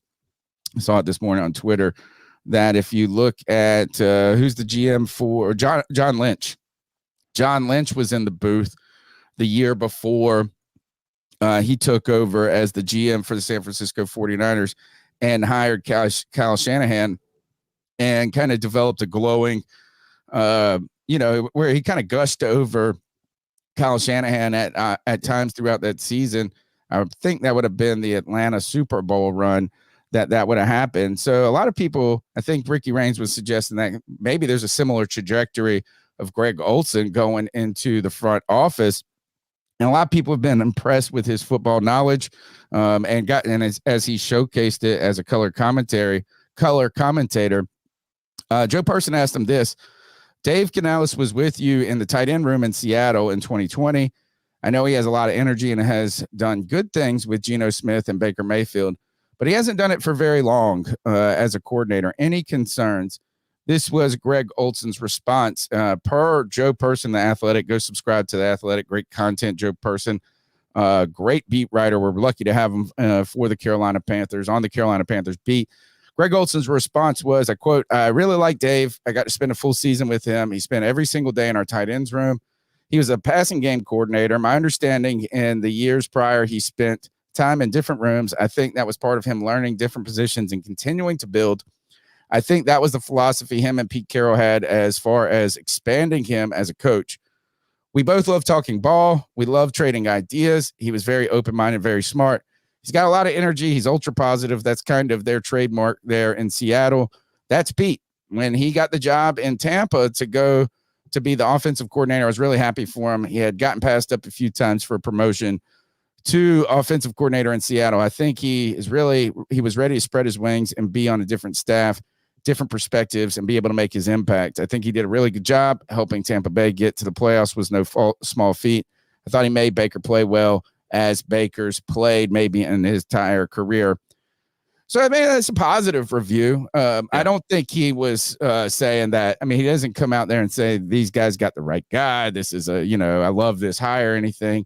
And I think, CK, you were the one that said it, is that's just kind of the tone we all kind of have when it comes to Canales or anybody we're going to hire him. And that's why we were kind of fading on Ben Johnson, because we thought that it was going to come with too much celebrity power, too much expectation.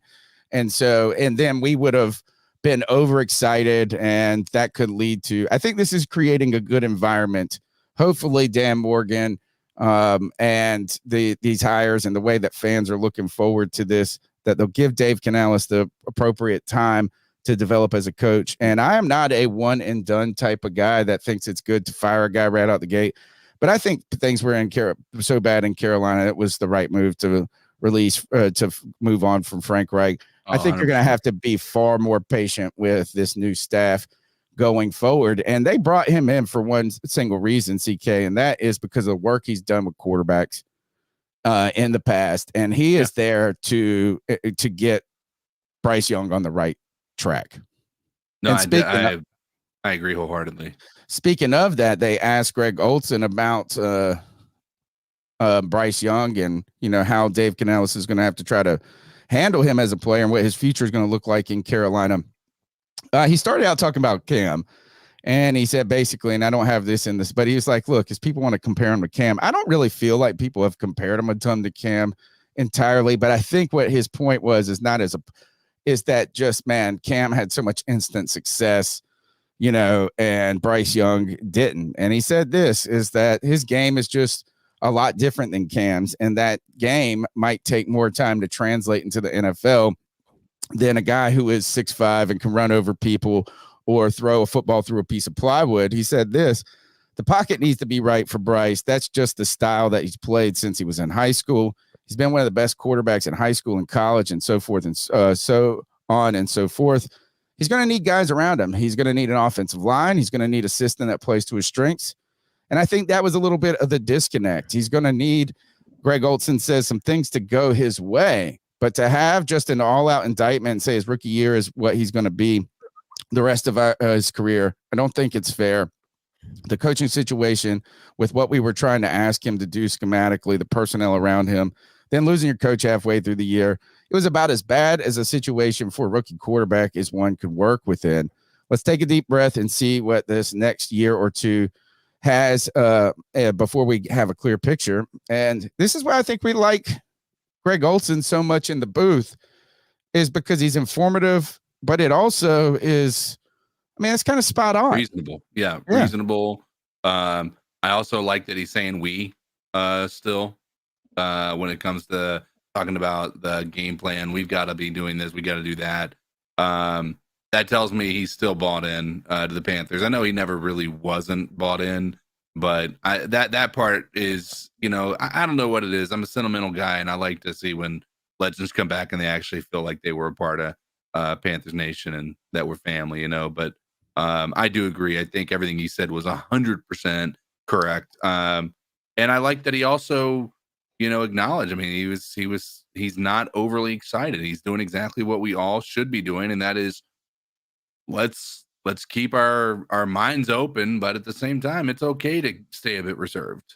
Yeah, I think this is maybe a dose of reality for Carolina Panther fans, as we have been on cloud nine when it came to drafting Bryce Young to start, the superstar coaching staff. Next up, Greg Olsen was asked how if he was in the front office, would fix the Carolina Panthers. And this is going to drive some fans crazy. He he says this. He was asked, if you're the GM, what are your 3 offseason moves for the Panthers? He said, look, as everyone gets really excited over big time number 1 receiver, we've seen in the playoffs, look at Green Bay. They have some young receivers that are crazy talented, but none of them are first round picks. They didn't go out and sign some big time free agent.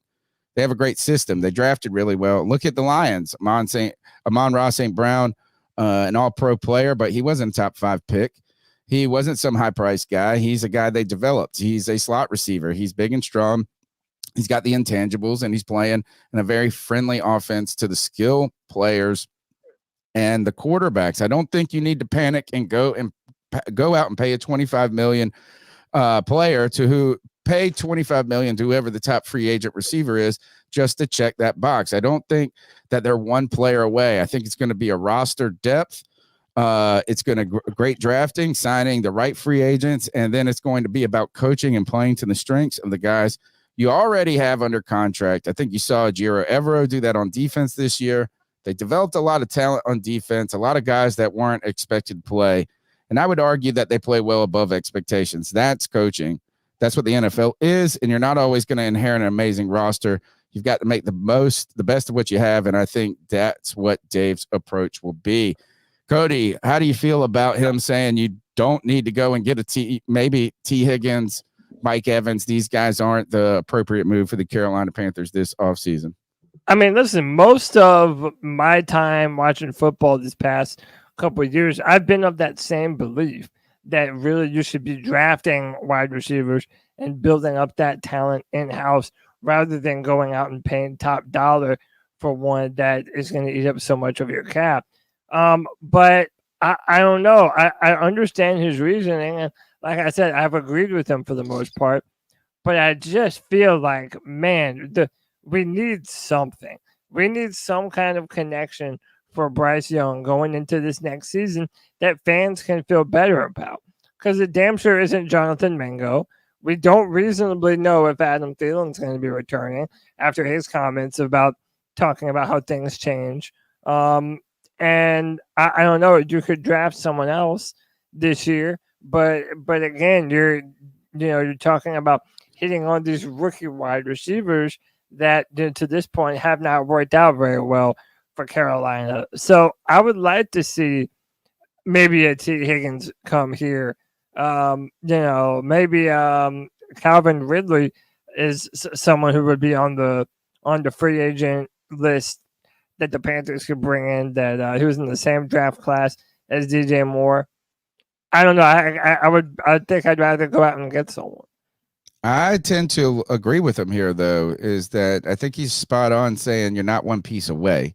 You know, you look at some of those teams like the Buffalo Bills that went and traded for Stephon Diggs, and they were close, and all of a sudden their offense started to take off. They were in a position that needed to start to happen. The Carolina Panthers have a lot of issues, so I don't think a top tier wideout in free agency is going to fix all those issues right out the gate. And I think I understand what you're saying is that, look, it's going to be difficult to work through the draft. You don't got a first round pick and you got some different things, and this isn't going to immediately create the best opportunity in that wide receiver room or the best talent.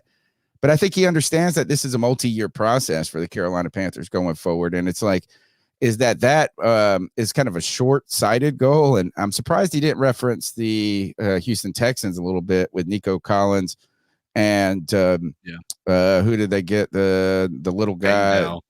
Tank Dell and Noah Brown. Right. And he does say you're going to have to go out and get the right free agent. So he's not saying like you just bring back the guys and you run it back and you just have to just wait and be content with nothing. But I think he's saying like you've got to build this team with a longer vision going forward. And I think, you're really talking about allocate more attention to the offensive line, and you're probably looking 2 years down the road before maybe you're eligible to go out and pay that big time receiver when you're ready to make your splash and you feel like you're one piece away. But the Carolina Panthers are going to need to find somebody through the draft over time. I'm not out on Mingo, right? Man, that didn't have a great season. I've told you guys over and over that's very difficult for a lot of these mid-round. It's very rare that these players come in their rookie years and have so much success. And I think the problem for Mingo is similar to the problem with Bryce Young. And that is that when you see somebody else on another team who is a rookie having so much success, you think of Zay Flowers, you think of Tank Dell, you think of who's the guy for Indy, also had from Carolina. He had a great season, whatever they drafted. And so not only did Mingo not have a great rookie showing, and there was a lot of problems with not only his play, but look, I mean, I think Greg Olsen would probably talk about the coaching being a big part of Mingo's lack of development there. But then you had those other examples that then make you feel worse on Mingo.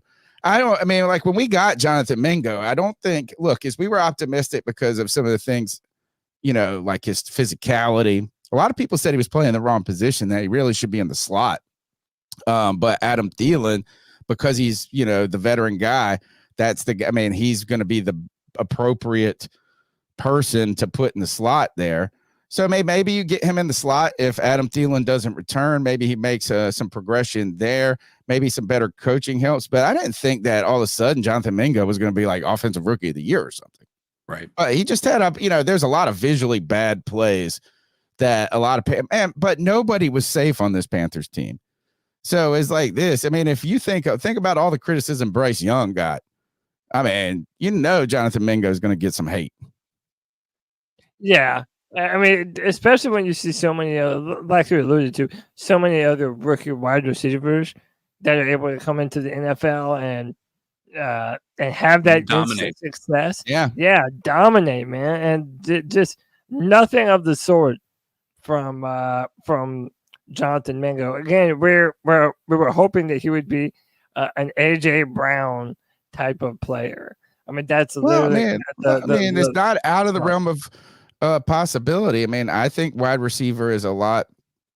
I think he has to be a better route runner. He ran the laziest routes that you've ever seen. He got bullied at the line of scrimmage when he had to run block. He just needs a lot more to his game. I think the Panthers may have put him in too quickly. I think the Panthers may have been a little too optimistic about him. Like maybe he was given too much right out in the gate. Basically he was a starter from day one in some ways, and I don't know if that was the appropriate move where you had some other guys. I guess Demir Bird got hurt and some different things like that. But the Smith, what's the return guy? I don't know. Maybe they gave him too much. You just said, hey, we expect you to be great from day one. And maybe that was a coaching error on their part. You're listening to the longest running Panthers podcast. It's the C3 Panthers Podcast. The number's 252-228-5098. Smash the thumbs up button. Cody, how about we take another call before we get back into Greg Olsen in the booth or any? We got a lot more to talk about, but we're rocking and rolling and moving. Let's plow through a call or two. Let's go to, you want to talk about if Dave Canales is the most upbeat, optimistic guy on the Carolina Panthers, I got to say, D from Sanford, you might be it for the C3 Panthers podcast. What's going on, my C3 family? D. Sanford, North Carolina. Shout out to the great Tony Dunn, to the homie Cody, the Cody. K, shut the hell up, Panther Pickle. Muscle marinara, that effing guy. The awesome Christian Ledane, and everybody needs a G, baby.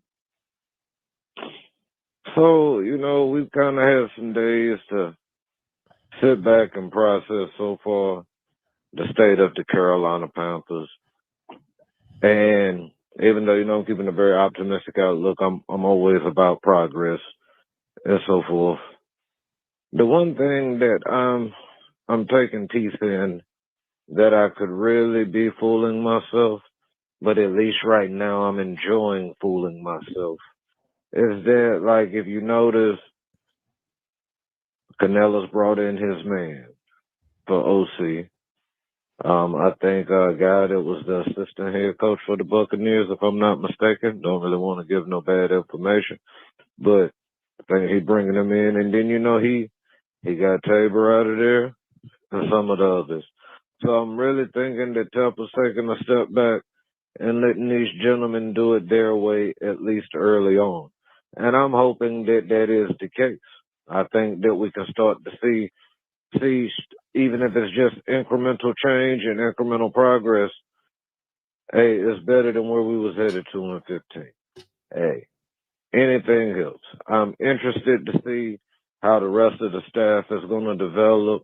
And, this is that real awkward part of the season when your team's out of it and there's a lot of ifs, coaching changes again, and you're just ready to know stuff. So that's just really where I'm sitting at. Just wanted to shout y'all out, the longest running Panther podcast that's out there, the dopest Panther podcast out there. I love every single one of y'all. Hey, keep pounding. Keep pounding, brother. Yo, another incredible call by D from Sanford. And he made a lot of good points, man. I mean, once you examine this history, brother, I think we have a reason to be optimistic, man. I really do. And I know that we've been optimistic seemingly every year going into the season. But hey, that's all we got to hang on to, man. I like what they're building. I think they were moving in the right direction. Let's just hope that we can get some talent on this team. Yeah, look, is the optimism for us at this moment is not the optimism that everything is going to work out and the Panthers are about to have the next best thing ever, the next Sean McVay or, Kyle Shanahan. But I think the optimism has to be is like we have to move forward, right? The team has to continue to move forward. And to be honest, as we look at Ben Johnson return to the Lions, this is Adam Schefter tweeted this out. Ben Johnson was not the head coaching lock that people thought, and his asking price spooked some teams, right? And I think there might be we might find if this, hopefully, obviously on this podcast, we're talking about the Panthers every week in this long form setting, and we'll be here next week and the week after.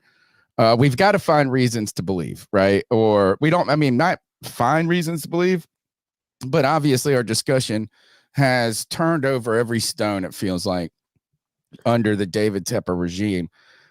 And, this might feel like the most natural hire we've had in a while, right? And what I mean by that is you didn't get the shiny toy. It's kind of like my son's going to go out there, and I'm trying to because he's a good kid, makes great grades, very responsible, way different than his dad. In so many ways, so much better. I'm so blessed that my kids are better than I am, and he is certainly that. But, I'm not going to go out there and buy him a Beamer. A, I can't afford it, number one. But B is like, it's just not appropriate. It's not the appropriate trajectory for a 16-year-old kid in his first car to have a brand new car. Or it's just like, especially, but. He'd be one cool dad, though. To get him a Beamer? Come on. Yeah, if I was David Tepper, I could do that. And what David Tepper has done is gone and bought the shiniest car, right? Yeah. He has gone out there and got the coolest toy. And instead of getting the, kind of the natural progression of 16-year-old kid, he's going to bang that sucker up. There's going to be nicks and bruises and probably accidents. And God bless, hopefully they're not major and hopefully everybody stays safe. But, he's taken these big swings. Maybe, I don't know. I don't know if Frank Reich was necessarily a big swing, but he didn't go out there and spend bukus of money on Ben Johnson. And maybe Ben Johnson wasn't interested in it. We don't know exactly what it was, but this kind of feels like, hey, a team that right now, all we can do is put one foot in front of the other and move forward. And you're hoping that, that this is a step forward rather than backwards, like it has been for the last couple of years. Let's go. Let's see what we got up next. C3, what's up? This is Josh. Always in the chat, first time calling. Josh, what's up, buddy? I just wanted to shout you guys out, man. Y'all do a phenomenal job. Love the show. I work second shift, so I don't always catch every one of them, but y'all are great. Listen, Appreciate I think that we're doing fairly well right now. This feels a lot different than last season. It was like David Tepper just hiring all these big names. This one feels more like a family. Oh, this is right on time. Canales is bringing in his Yeah. people. You know, we got to get rid of that Hunger Games situation. You know, other than that, I'm gonna say one other thing before I get cut off. I think that Malik Washington, the wide receiver, is going to fall. That is my prediction. I had Tank Dell last offseason. We passed up on him. This guy, if you go watch some film on him, reminds me of Tank Dell and Steve Smith. I'm telling you right now, that is the guy we should get. We can get him in either the second or third round. Anyways, that's my opinion. Love the show. I'm going to shout out Deez and Pickle also. Tony, Cody, PK, and Greg, wherever he is, keep pounding. Great call. And that appreciate it, man. Right on time, talking about the Carolina Panthers coaching staff, the type of hire, I think, and the appropriate hire in some ways. And luckily, like CK brought up at the beginning of the show, we may have won the coaching hiring for the type of guy we were looking at, since Slowick, Ben Johnson are returning. And again, maybe temper some of those expectations and build this thing, authentically. And like what Greg Olsen is talking about is like, you're not just a coach away. You're not just a player away, right? There's a lot that the Carolina Panthers are going to have to get better at. A lot of work for Dan Morgan, a lot of work for Dave Canales, a lot of work for all these players. So just keep chugging ahead. He brings up this is Cody's territory. As man, you guys are going to have to start really looking at some of these college players. Yeah. And actually we'll skip to this. GC, weren't the Dave Canales and them putting in some work? I think Dan Morgan and him, we had a picture of it. Here it is. Panthers tweeted this already at work. I guess, is this the Shriner Bowl? Oh, this weekend is the Reese Senior Bowl. Okay. So a lot, they're already doing the O-line, D-line drills, the wide receiver drills. People are already posting clips. Luke McCaffrey is out there, Christian's younger brother, running drills. So that's going on right now. And dude, they're out there scouting the players. They're already on it. And I do like the fact that Dan comes from a scouting background, because I think that's what we need at the top of our organization, someone that can identify the talent. Yeah. So, yeah. All right, let's go to the next call. Hey, guys. I know everybody keeps talking about keeping Evil Rowe around, about the idea of getting this compensatory draft pick if he gets a head coach job, but honestly, I don't see him getting one, being the defensive coordinator for us next year. And I think after getting passed over twice, we ought to let him go somewhere. If he wants to go somewhere, maybe trade him for a 6th round or a 5th round pick or something. But I think it would do a lot of good within the NFL community and coaching community to go ahead and build up the goodwill and let him go somewhere. Like I'm hearing he wants to go to Green Bay and work for Matt LaFleur. They were together under McVay with the Rams.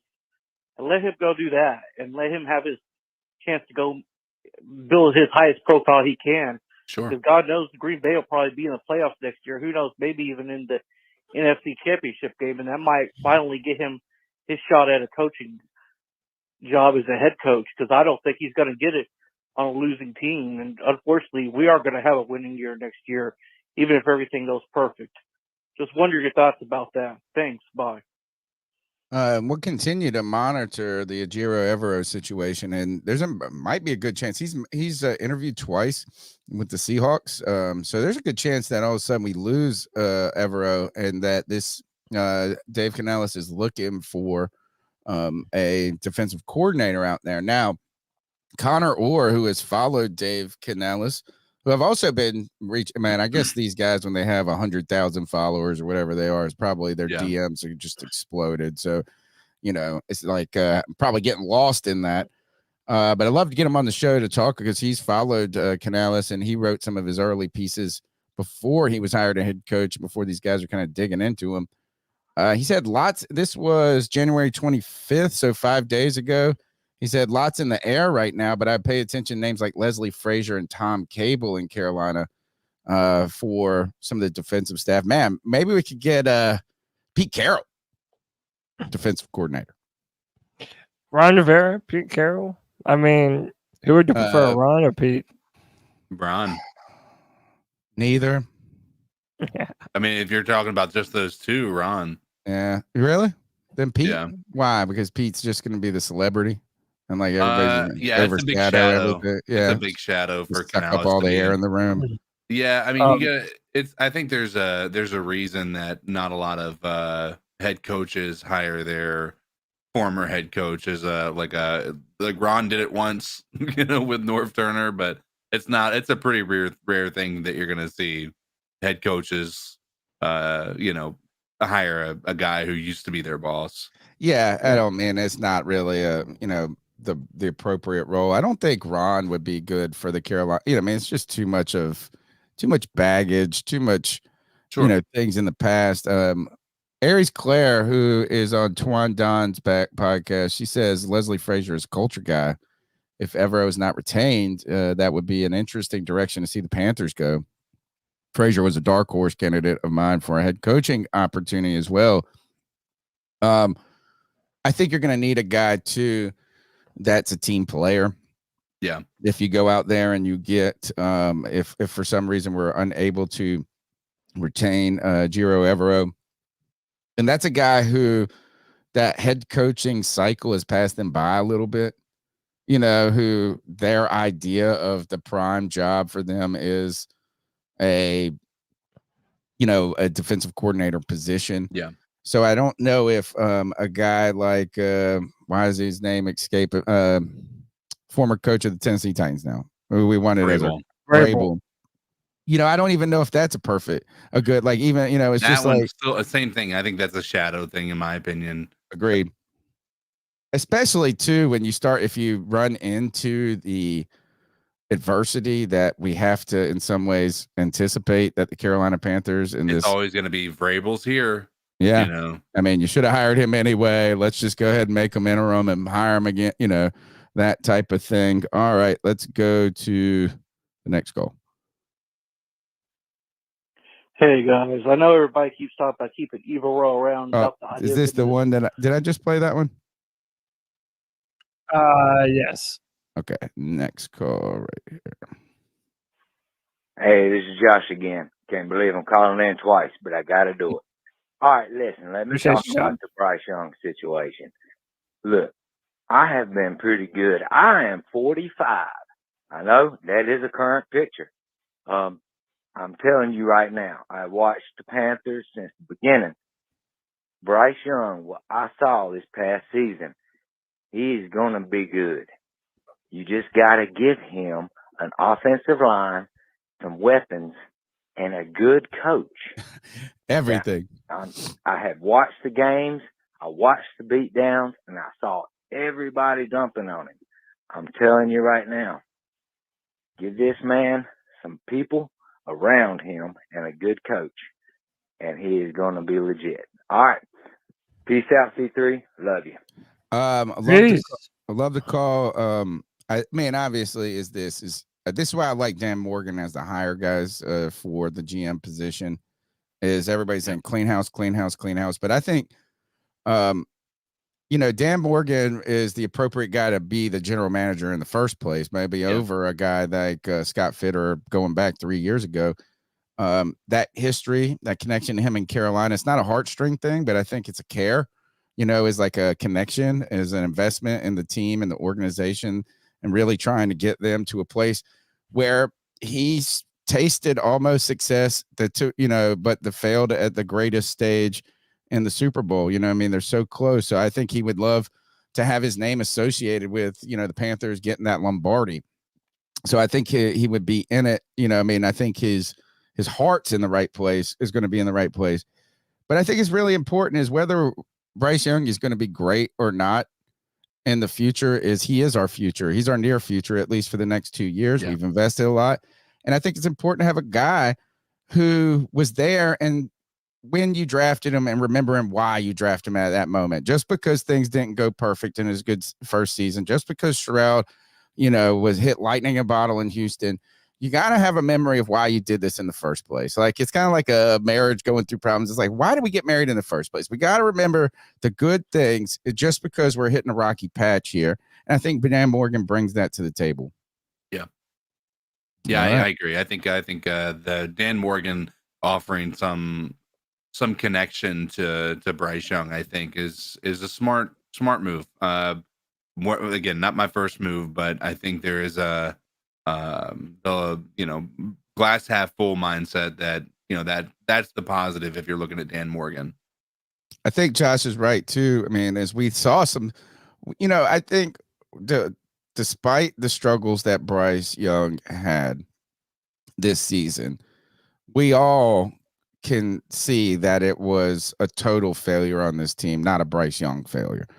It wasn't like, I mean, it's like, look, could he have played better? Yes. Could he have, did he live up to the hopes that we had? Probably not, or no. And it was hard seeing CJ Stroud over there doing, having arguably the greatest rookie season a quarterback has ever had. But I think you saw some real toughness out of the kid. He didn't get hurt, thank God. Yeah. He got beat up.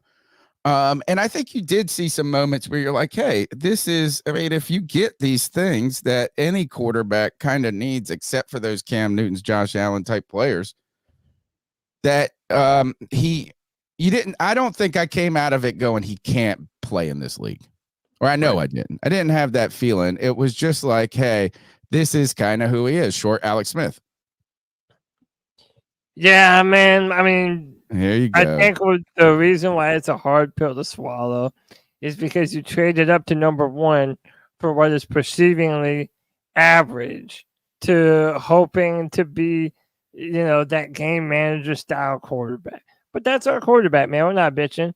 I just think I know there are a lot of fans that they're not going to believe in Bryce Young until he goes out there and proves it.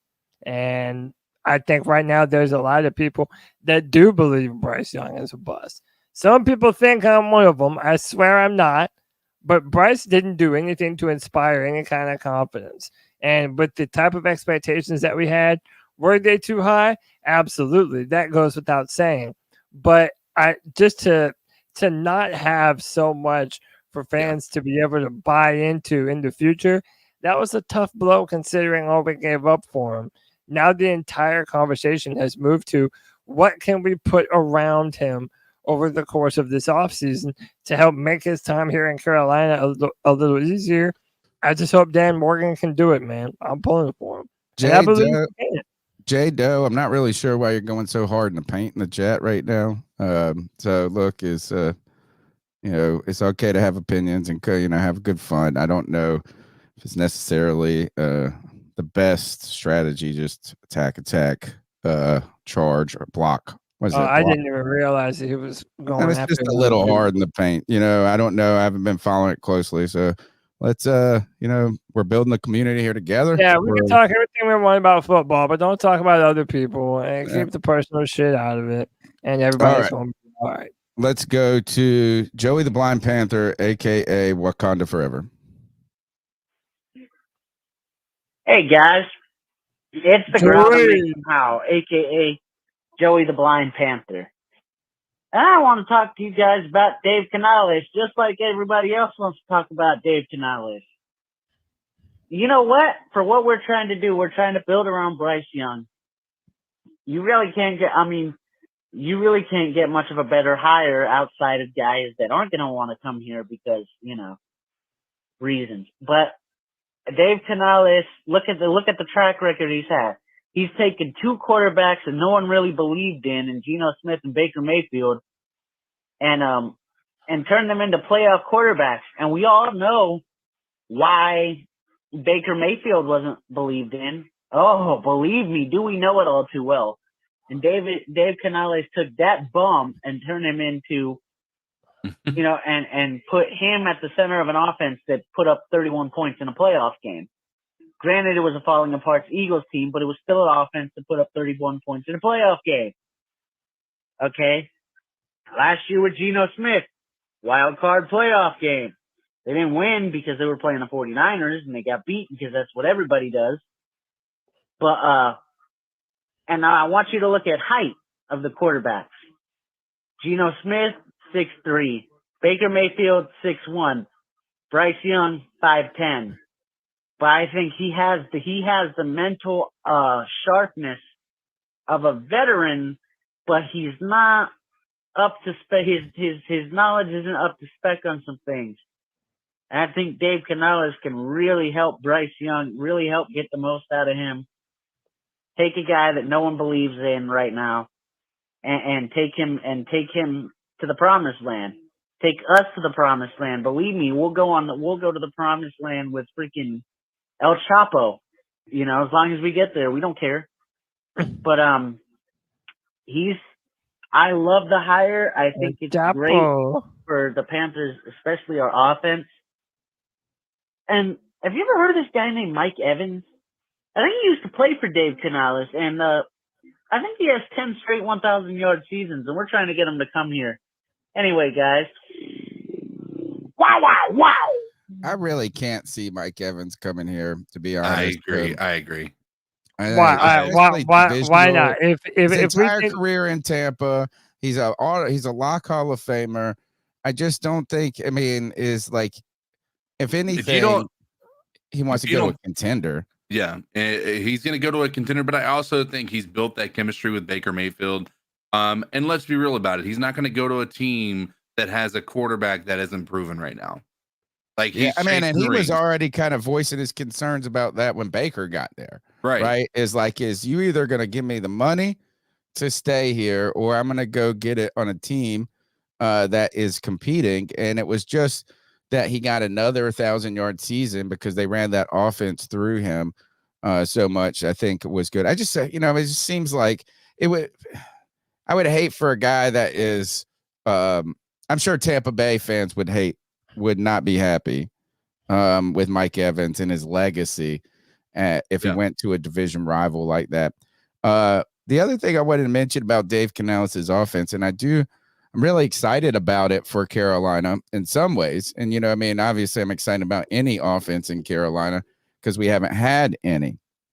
But I think that so much we get locked into buzzwords and conversations about, like, it's just like, it's motion, matching motion. You know what I mean? Like, you heard Thomas Brown talk about these things a lot, and they sound good. But it does seem like the flavor of the week kind of discussion of what's, and what I've liked about Canales and some of the things that he's talked about is that, and maybe they're just generic things that people are going to like. But one of the things he says is we like our offense to look the same on same structure on plays, but then become something different. So defenses have harder times identifying like this type of look, right? So you give them looks that are very similar, but the actual plays become very different in their structure throughout the game. I think that's a cool concept instead of just saying we got to move motion, we got to get, so I think that's one. I think the other is that really talks about, and I think this is the most important thing for a coaching staff.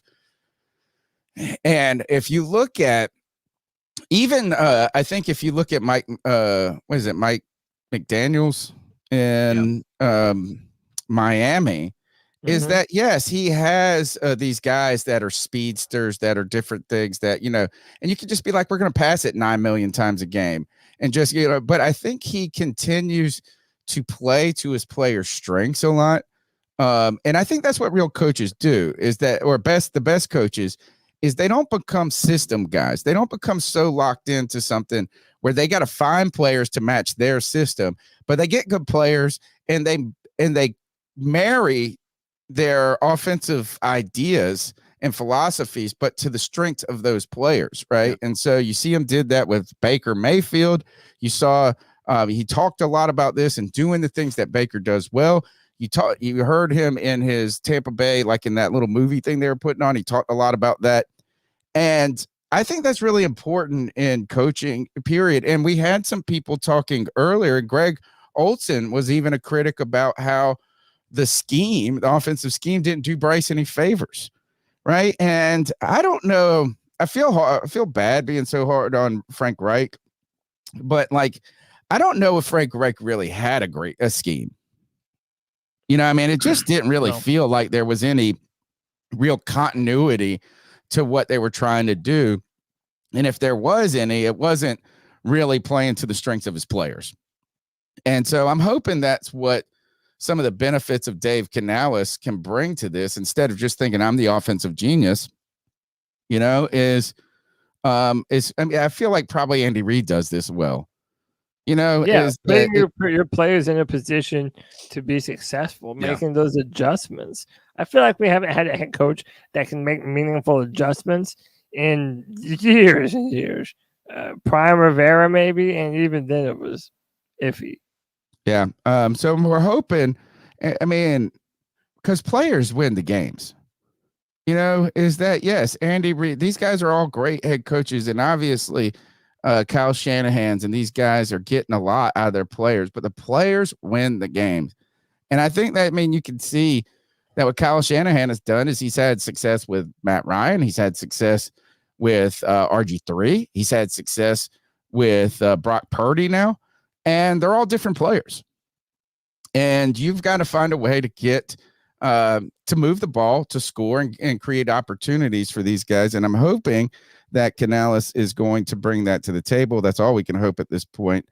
I think this might be Muscles Marinara, who is next up on the shirt list. We're gonna have to make a shirt. Maybe it's this fucking guy. It might be the shirt. C3 Paisans, how you doing? I'm in the car driving home now. But, yeah, I listened to the show. Decided to call in. Heard Anthony call in talking about fucking having rats in the building. You know, that's how you know fucking Pepper ain't fucking Italian. Fucking hiring rats. Fucking rat bastard prick fucking jerk off Jones over here. You know, that's a major fucking problem, in my opinion. You know, and yeah, that can't happen again. That just can't. Hopefully, with this the Mint Street Boys fucking coaching staff here, all these good looking fellas, hopefully they can get a fucking cap on that bullshit. Oh man, And, yeah, It's like no a boy fucking rats, band. bro. we're gonna have to make a song. That's fucked up. Fucking bald headed fucking prick. Anyway, yeah, fucking Super Bowl, huh? Who's excited? Not me. Fuck. Anyway, I'm gonna give you my pick. I really don't give a fuck. Probably the fucking Chiefs, but yeah. Anyway, I gotta go. This fucking guy. We need to do a parody, but it's Dave Tepper singing a song about hiring them, and be like, it could be from the Backstreet Boys, be like, "You are my hire." There you go. Yeah, you're the one. It sounds like you're the only one that out of this group that can pull it off. No, the boys are back in town. All right, let's see. Josh wants a little bit more. Hey, man, this is Josh one more time. I'm so sorry I called in 3 times. If No you need to don't apologize, that's brother. awesome. I kind of hope you don't, actually. Making up for lost time. As a Panthers fan for a long time, and you guys too, man, we are in a fucking nightmare right now. I mean, if we're just going to keep it fucking real, man, this is terrible what has happened. But, however, having said that, you know, I'm pretty excited. I think that we might have potentially gotten a hungry young coach who actually could be the steal out of all of these head coaches. Now, my number one was Harbaugh, but we knew he was never coming here. Also, you know, if you are on this podcast and you guys we are the hardcore Panther fans. G Baby ain't always wrong. Just letting y'all know. He does have some good things. But Anthony That too, is the truth. even though me and him argued, I was right about what I said last year to you, Anthony. Just got to throw this in there. Listen, man, I said Bryce Young did not elevate his wide receivers, and C.J. Stroud did. And you blasted me for it. Now, that is the truth. But Bryce Young is our franchise guy. Trust me on this when I say that. I saw him throwing some darts, and we ain't got nobody who can catch. I saw Chark drop 4 balls that were 60-yard passes Y'all can't tell me Bryce Young doesn't have an arm. Listen, we're going to be okay. We have to have patience. This podcast is the shit. All right? We're going to be Appreciate you, okay, Josh. fellas. Everybody is going to make it through this. This year and next year are critical. If Dan Morgan is as good as he seems to be and as good as I think he will be at evaluating players, then we should be legit. As long as we can draft well in the next 2 drafts, we're going to be just fine. We're going to pick up another wide receiver this year. We're going to probably have to lose Burns. I mean, I don't see any way around that unless they restructure Moton or, there's some things that are going to happen. But keep pounding people. Don't get in your feelings so much. You got to let it play out. These things take a little time. That's how life goes, isn't it? It's not like a real quick fix for what Scott Fitter did to us. I mean, let's be honest about that. Worst GM probably in the NFL history. This dude made all the wrong decisions. Thank you for the call. Great stuff. And shout out to Panax. He said, can we get a custom throwing drink emoji? Ooh, great idea. And the answer is yes. I will be working on that. And he also said, oops, he did the oops, he did it again. To do that for David Tepper. Oops, I threw a drink in. Yeah, there you go. All right, let's get to the next call. We're rocking and rolling tonight, folks. Real quick, what's going on, everybody? This is me, C-Dog, 1983. C-Dog, what up? But, real quick, man, shout out to the C3 Podcast. Shout out to Panther Pickle, G-Baby, everybody, man. Shout out to all the members of the C3 Podcast. The longest running podcast on YouTube. Make sure you hit the like button. Make sure you subscribe whenever you come in here for this great content. They go live every Tuesday and every Sunday during the season. And they got the game recap during the season, and they got the free for all on Friday. But you gotta excuse me, I'm a little bit liberated right now. But real quick, man, for everybody talking about stop talking down on the team and everything and all this BS. Man, we've been sorry for the last 6 years or whatever. However long Tepper has owned this team. So don't tell me to sit here and just take this shit. Steve Wilkes, goddamn McCaffrey about to be in the goddamn Super Bowl. While we sitting at home watching this shit. Like, man, until they got them prove me otherwise, man, we fucking suck. You know what I'm saying? So don't speak for C-Dog. Now you want to goddamn, if Tepper want to piss on you and tell you it's raining, that's you. You know what I'm saying? But not me. But man, fuck that. That's what I like about this goddamn channel and this platform. Everybody has a right to their own opinion.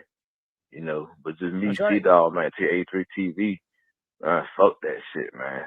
We got them fucking trash. We ain't got no DJ Moore, no McCaffrey. We ain't got no fucking quarterback. You know what I'm saying? Bryce Young ain't no fucking transformer. I'm telling my age right now. But he ain't. He ain't a fucking Build-A-Bear. None of this shit. You know what I'm saying? He ain't no fucking anime characters. You know what I'm saying? We had superheroes. We Cam Newton and Luke Kuechly. Them days are fucking gone. Tepper has fucking ruined this team, man. Then y'all got the audacity to talk about other teams in our division. Y'all better hope goddamn the Bears on trade got them just the field to the fucking Falcons. Yeah, I agree with that. Man, I'm just saying, just me. I ain't gonna sit here and call you no names or nothing. But man, if I say they suck, they fucking suck until they prove me otherwise.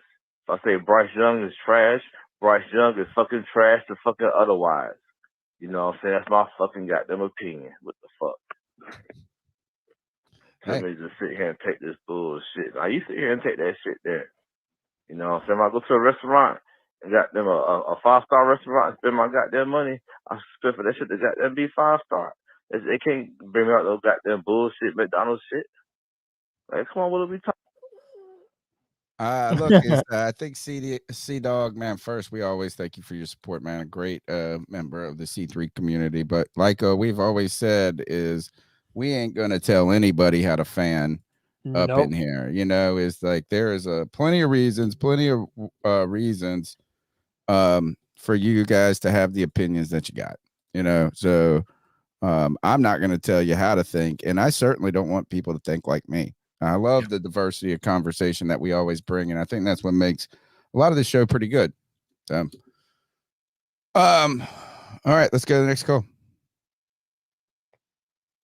But this is my second call. I just want to finish my first call, whatever. If I got some more money in, I would just let me know. But that's just my goddamn opinion. You know what I'm saying? Don't sit here and tell me what the goddamn thing about this goddamn team and what the goddamn say. You know what I'm saying? We've been sorry for goddamn 6 years in the goddamn row. You know? Like, come on, man. Stop just taking this bullshit. You know, I mean, you can if you want to, but I'm not. Like I'm saying. You know, I'm not taking this shit, man. You know, we can't even get a real goddamn coach to come in here. Because nobody really want to fuck with goddamn Temper, dumbass. Like, man, come on, man. You know, but whenever you come in here, man, make sure you hit the goddamn like button, man. Make sure you got to subscribe to this goddamn great content. You boys go live every goddamn Tuesday. They got the free fall on Friday. You know what I'm saying? They got the goddamn game recap goddamn on Sunday. Then during the season, we got the goddamn the game simulation on Saturday. You know what I'm saying? You know. But man, like I say, man, to otherwise, man, you know, stop telling people what they goddamn think, man. You know, everybody got a right to their own goddamn opinion. You know, like I say, to otherwise, until they come out here and prove something to me, you goddamn trash. You know what I'm saying? We suck. We're on the bottom of the goddamn barrel. Hot fucking garbage. You know what I'm saying? Man, I'm just goddamn being honest. Like, man, that's another thing. People don't like that can't take the goddamn truth. Like they said in the movie. You know what I'm saying? A few goddamn good men. You motherfuckers can't take the goddamn truth. You know? Like, I don't know what it is. You know what I'm saying? Like, man, they gotta show me something, man. You know? Like, man, we won 2 fucking games this year. Like, you gotta be fucking kidding me. 2 fucking games, man. In this goddamn weak ass division? Come on, man. And then I got all these excuses for Bryce Young. Andy Dalton came off the bench and threw for 400 yards with the same goddamn receivers. And Bryce Young ain't complete a deep ball all year. I think Canales is gonna come in here and goddamn he's gonna get better and be just throwing deep balls down like Baker Mayfield.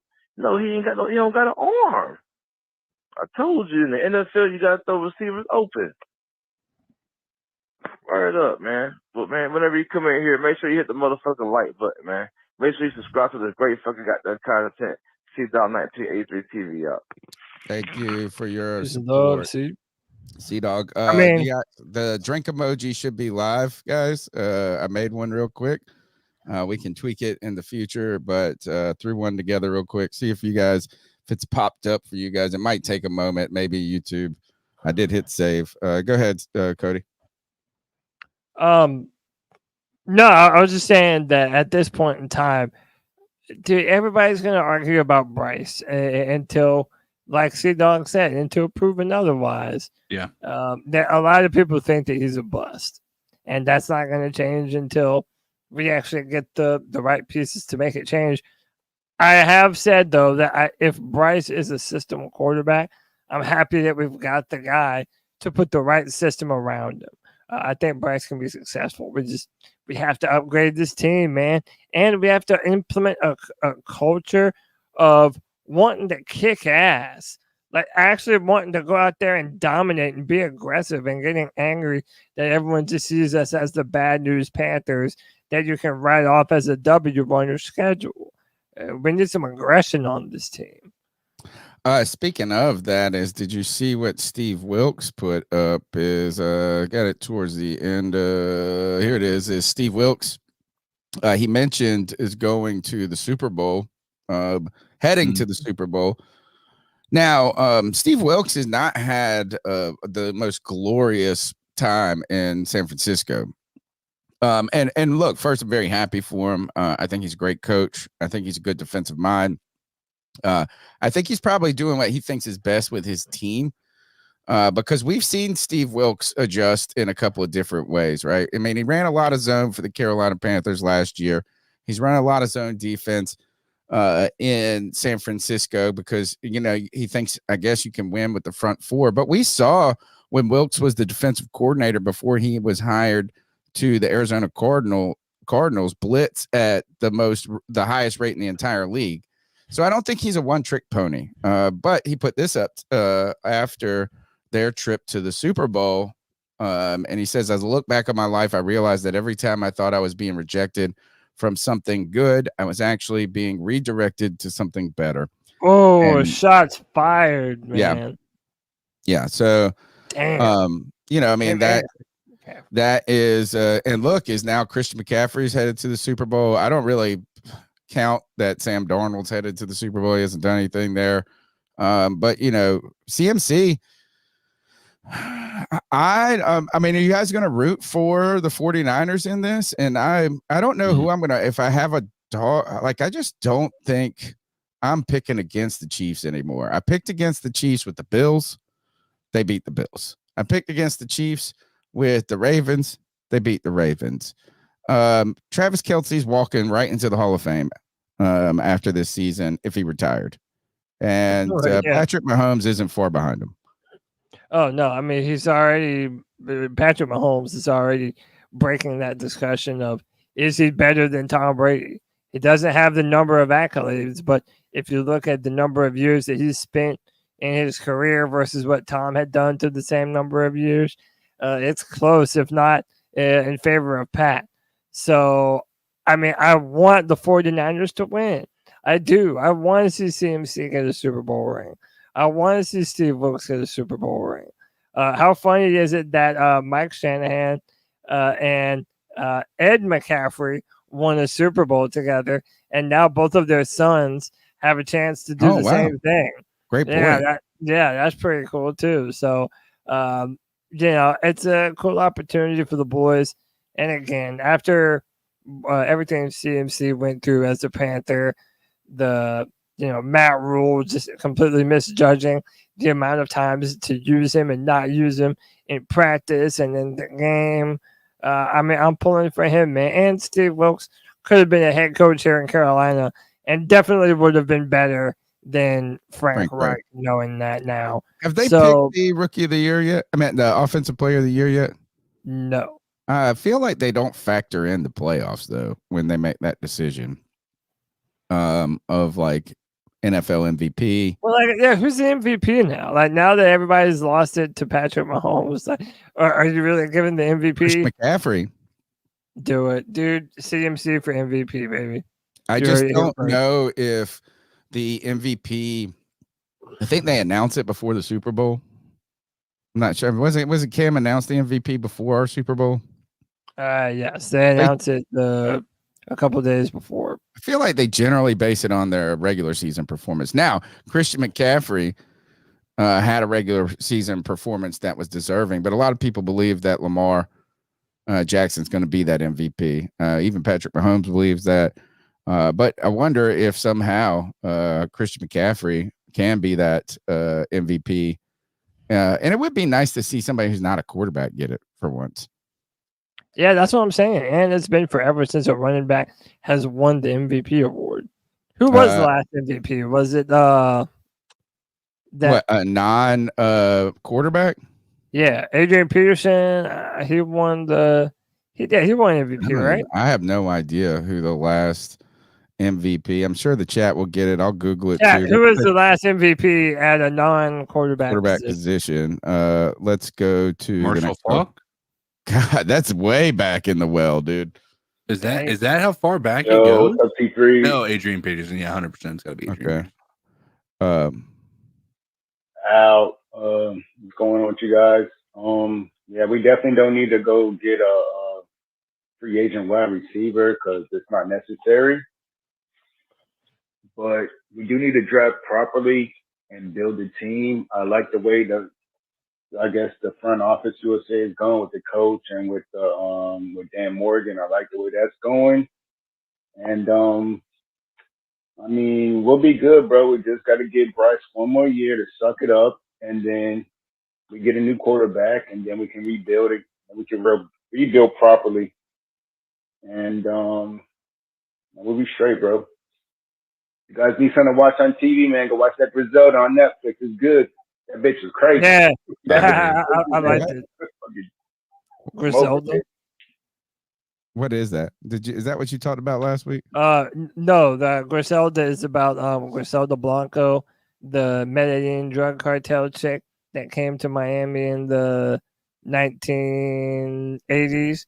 She was like a big time drug kingpin in Miami. Yeah, Okay. It's a good show. It's got Sofia Vergara. She plays Griselda. Right. It's actually a good show. If you like Narcos and stuff like that, you would love this show. Is it based on the kind of what is the Queen of the South lady based on her? Yeah, it's based on a true story, on a real person. Yeah. Right. I wonder, but have you ever seen the show Queen of the I think that's what it's called. I know what show you're talking about. And it's like I think it's different though. I'm not entirely sure. All right, let's go. We got 2 last calls. We're making good time tonight. Holy shit, fellas. Sorry about calling in again. This is Josh. He's going back, dipping into the well. Special occasion for me. So I'm drinking a little gin. That's why I'm calling in so much. Sorry about that. Anyways, man, look, we should be so optimistic right now.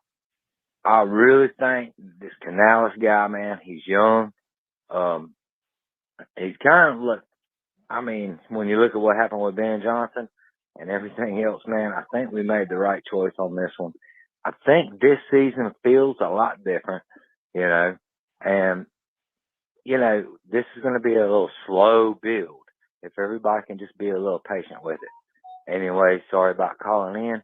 I think that we have got to stay positive. We just witnessed the worst season in franchise history. I'm convinced. It really is, man. It's the worst season we've ever seen from the Carolina Panthers. Now, that's okay because now it's over with. But this is going to take a little time. There's a lot of players in the draft we can get, and there's a lot of things that can happen. So if our owner will chill out a little bit, then we're going to be all good. All right, keep pounding. Keep pounding. Thanks for the call. We do need to keep it positive. I mean, that's really the only hope, and we really got to just salvage a little bit of our dignity at this point. This is wild. If you look at the MVP. Hey, hold on, let me say something real quick. We never want anyone to feel sorry for calling in, man. We're interactive for a reason. During the season when we're doing post-game shows and the calls get like 30, 40 deep, then we'll normally ask you to do one.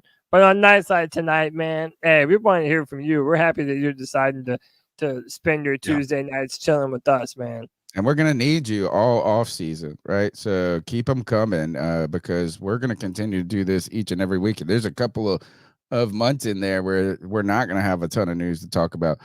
This list of MVPs, first, you go back, Adrian Peterson was the last MVP that was not a quarterback.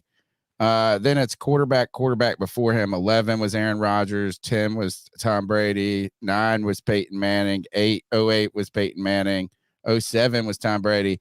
Then 06, you got LaDainian. You had a 2-year run. Sean Alexander in 2005, LaDainian Tomlinson in 2006. But what's really wild about this is it's really only been quarterback or running back. Marshall Falk got it in 2000. Terrell Davis, Barry Sanders. You got it in 98, 97.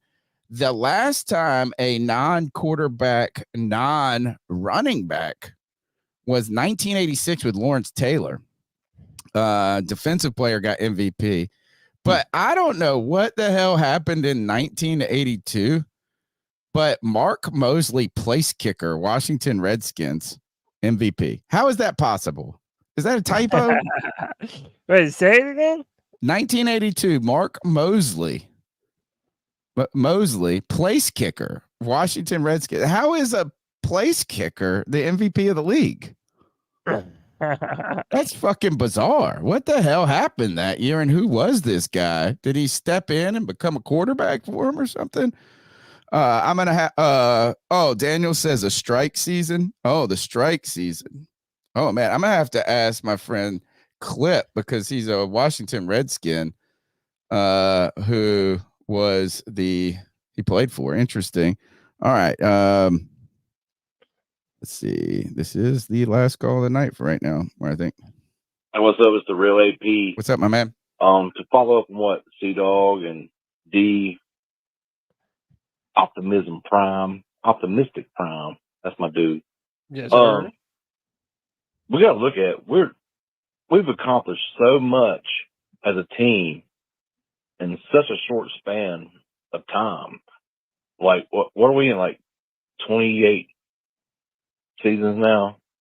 We've been to 4 NFC championships, 2 Super Bowls.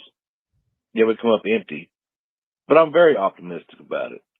I'm hoping these coaching changes, hirings, everything's going to play out, man. You just got to look at the bright side of things, man. I mean, it's a business, it's a league. I mean, you just got to go with it. Just like we said, like Tony said at the beginning, like just even keel, man, even flow, like whatever happens, man. I mean, can it get any worse, really? I've been burnt saying that though with Matt Rule. Mm-hmm. Anyway, I'm gonna hang up this goddamn phone. And thanks to all you guys, man, and what you do. Thanks to everybody in the chat, man. Y'all are awesome. And no matter what life throws at you, man, just keep pounding. Keep fucking pounding. Peace. Pounding. That's a mantra. That's a life. Man, that's a real dude. That's a real C3 community member. Man, well, I really appreciate. Look, great calls tonight. A lot of great chat. And these are the real faithfuls that are in with us right now, and that's what's awesome is our numbers aren't the biggest or but we are the mightiest podcast, and we're the mightiest Panthers podcast because the community, man, is incredible, and these people, you guys are what make the show for us, really, and you make it so that we want to keep doing it, we want to keep interacting, we want to keep building this thing. All right, Super Bowl picks real quick. I'm gonna have to go with do you want to do we that really now? pick it this week or next week? Okay, we'll do it next week. We still got a whole week. Yeah. Oh, that's a good point. I forget. Yeah, we got a week off. Yeah. We've already talked about the news, I believe, for the most part, is Ben Johnson, Bobby Slowick, Arthur Smith going to be the offensive coordinator for the Pittsburgh Steelers. Offensive. So, hey, they're trying to figure out what to do with Kenny Pickett. They're probably looking for a quarterback right now. I don't think a lot of people believe in Kenny Pickett. So that's about it. I don't know if we got really much. We'll be watching the Senior Bowl coming up. Don't forget, guys, you can go to CarolinaCatChronicles.com, and there is we haven't sold a piece of merchandise since October, I don't think. So, hey, go check out the gear. Shut the hell up, the C3 Panthers podcast mug and the C3 Panthers podcast t-shirt, all cool stuff. Small things can help us continue to grow, but I love the super chat, the super fans, C3 super fans. Best way, I think, to continue to build this community. The new emoji of a drink, the throne or spilt milk drink, is out there, and we'll continue to have some fun stuff, including, I think I'm going to get some copies of Dave Canales' book to give away to some C3 super fans over the next couple of months. Cody Lack, I guess there's only one last thing to do at this point, and that's to ice some fools up. Oh, let's do it.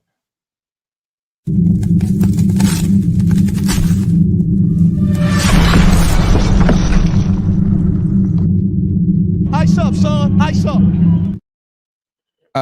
Ice Up segment is the longest running segment on the longest running Panthers podcast, and that's where we tell someone to ice up, toughen up to get it together. It's our homage to Steve Smith, where we step outside the football world, sometimes stay in the football world. Anybody's fair game to ice up, toughen up to get it together.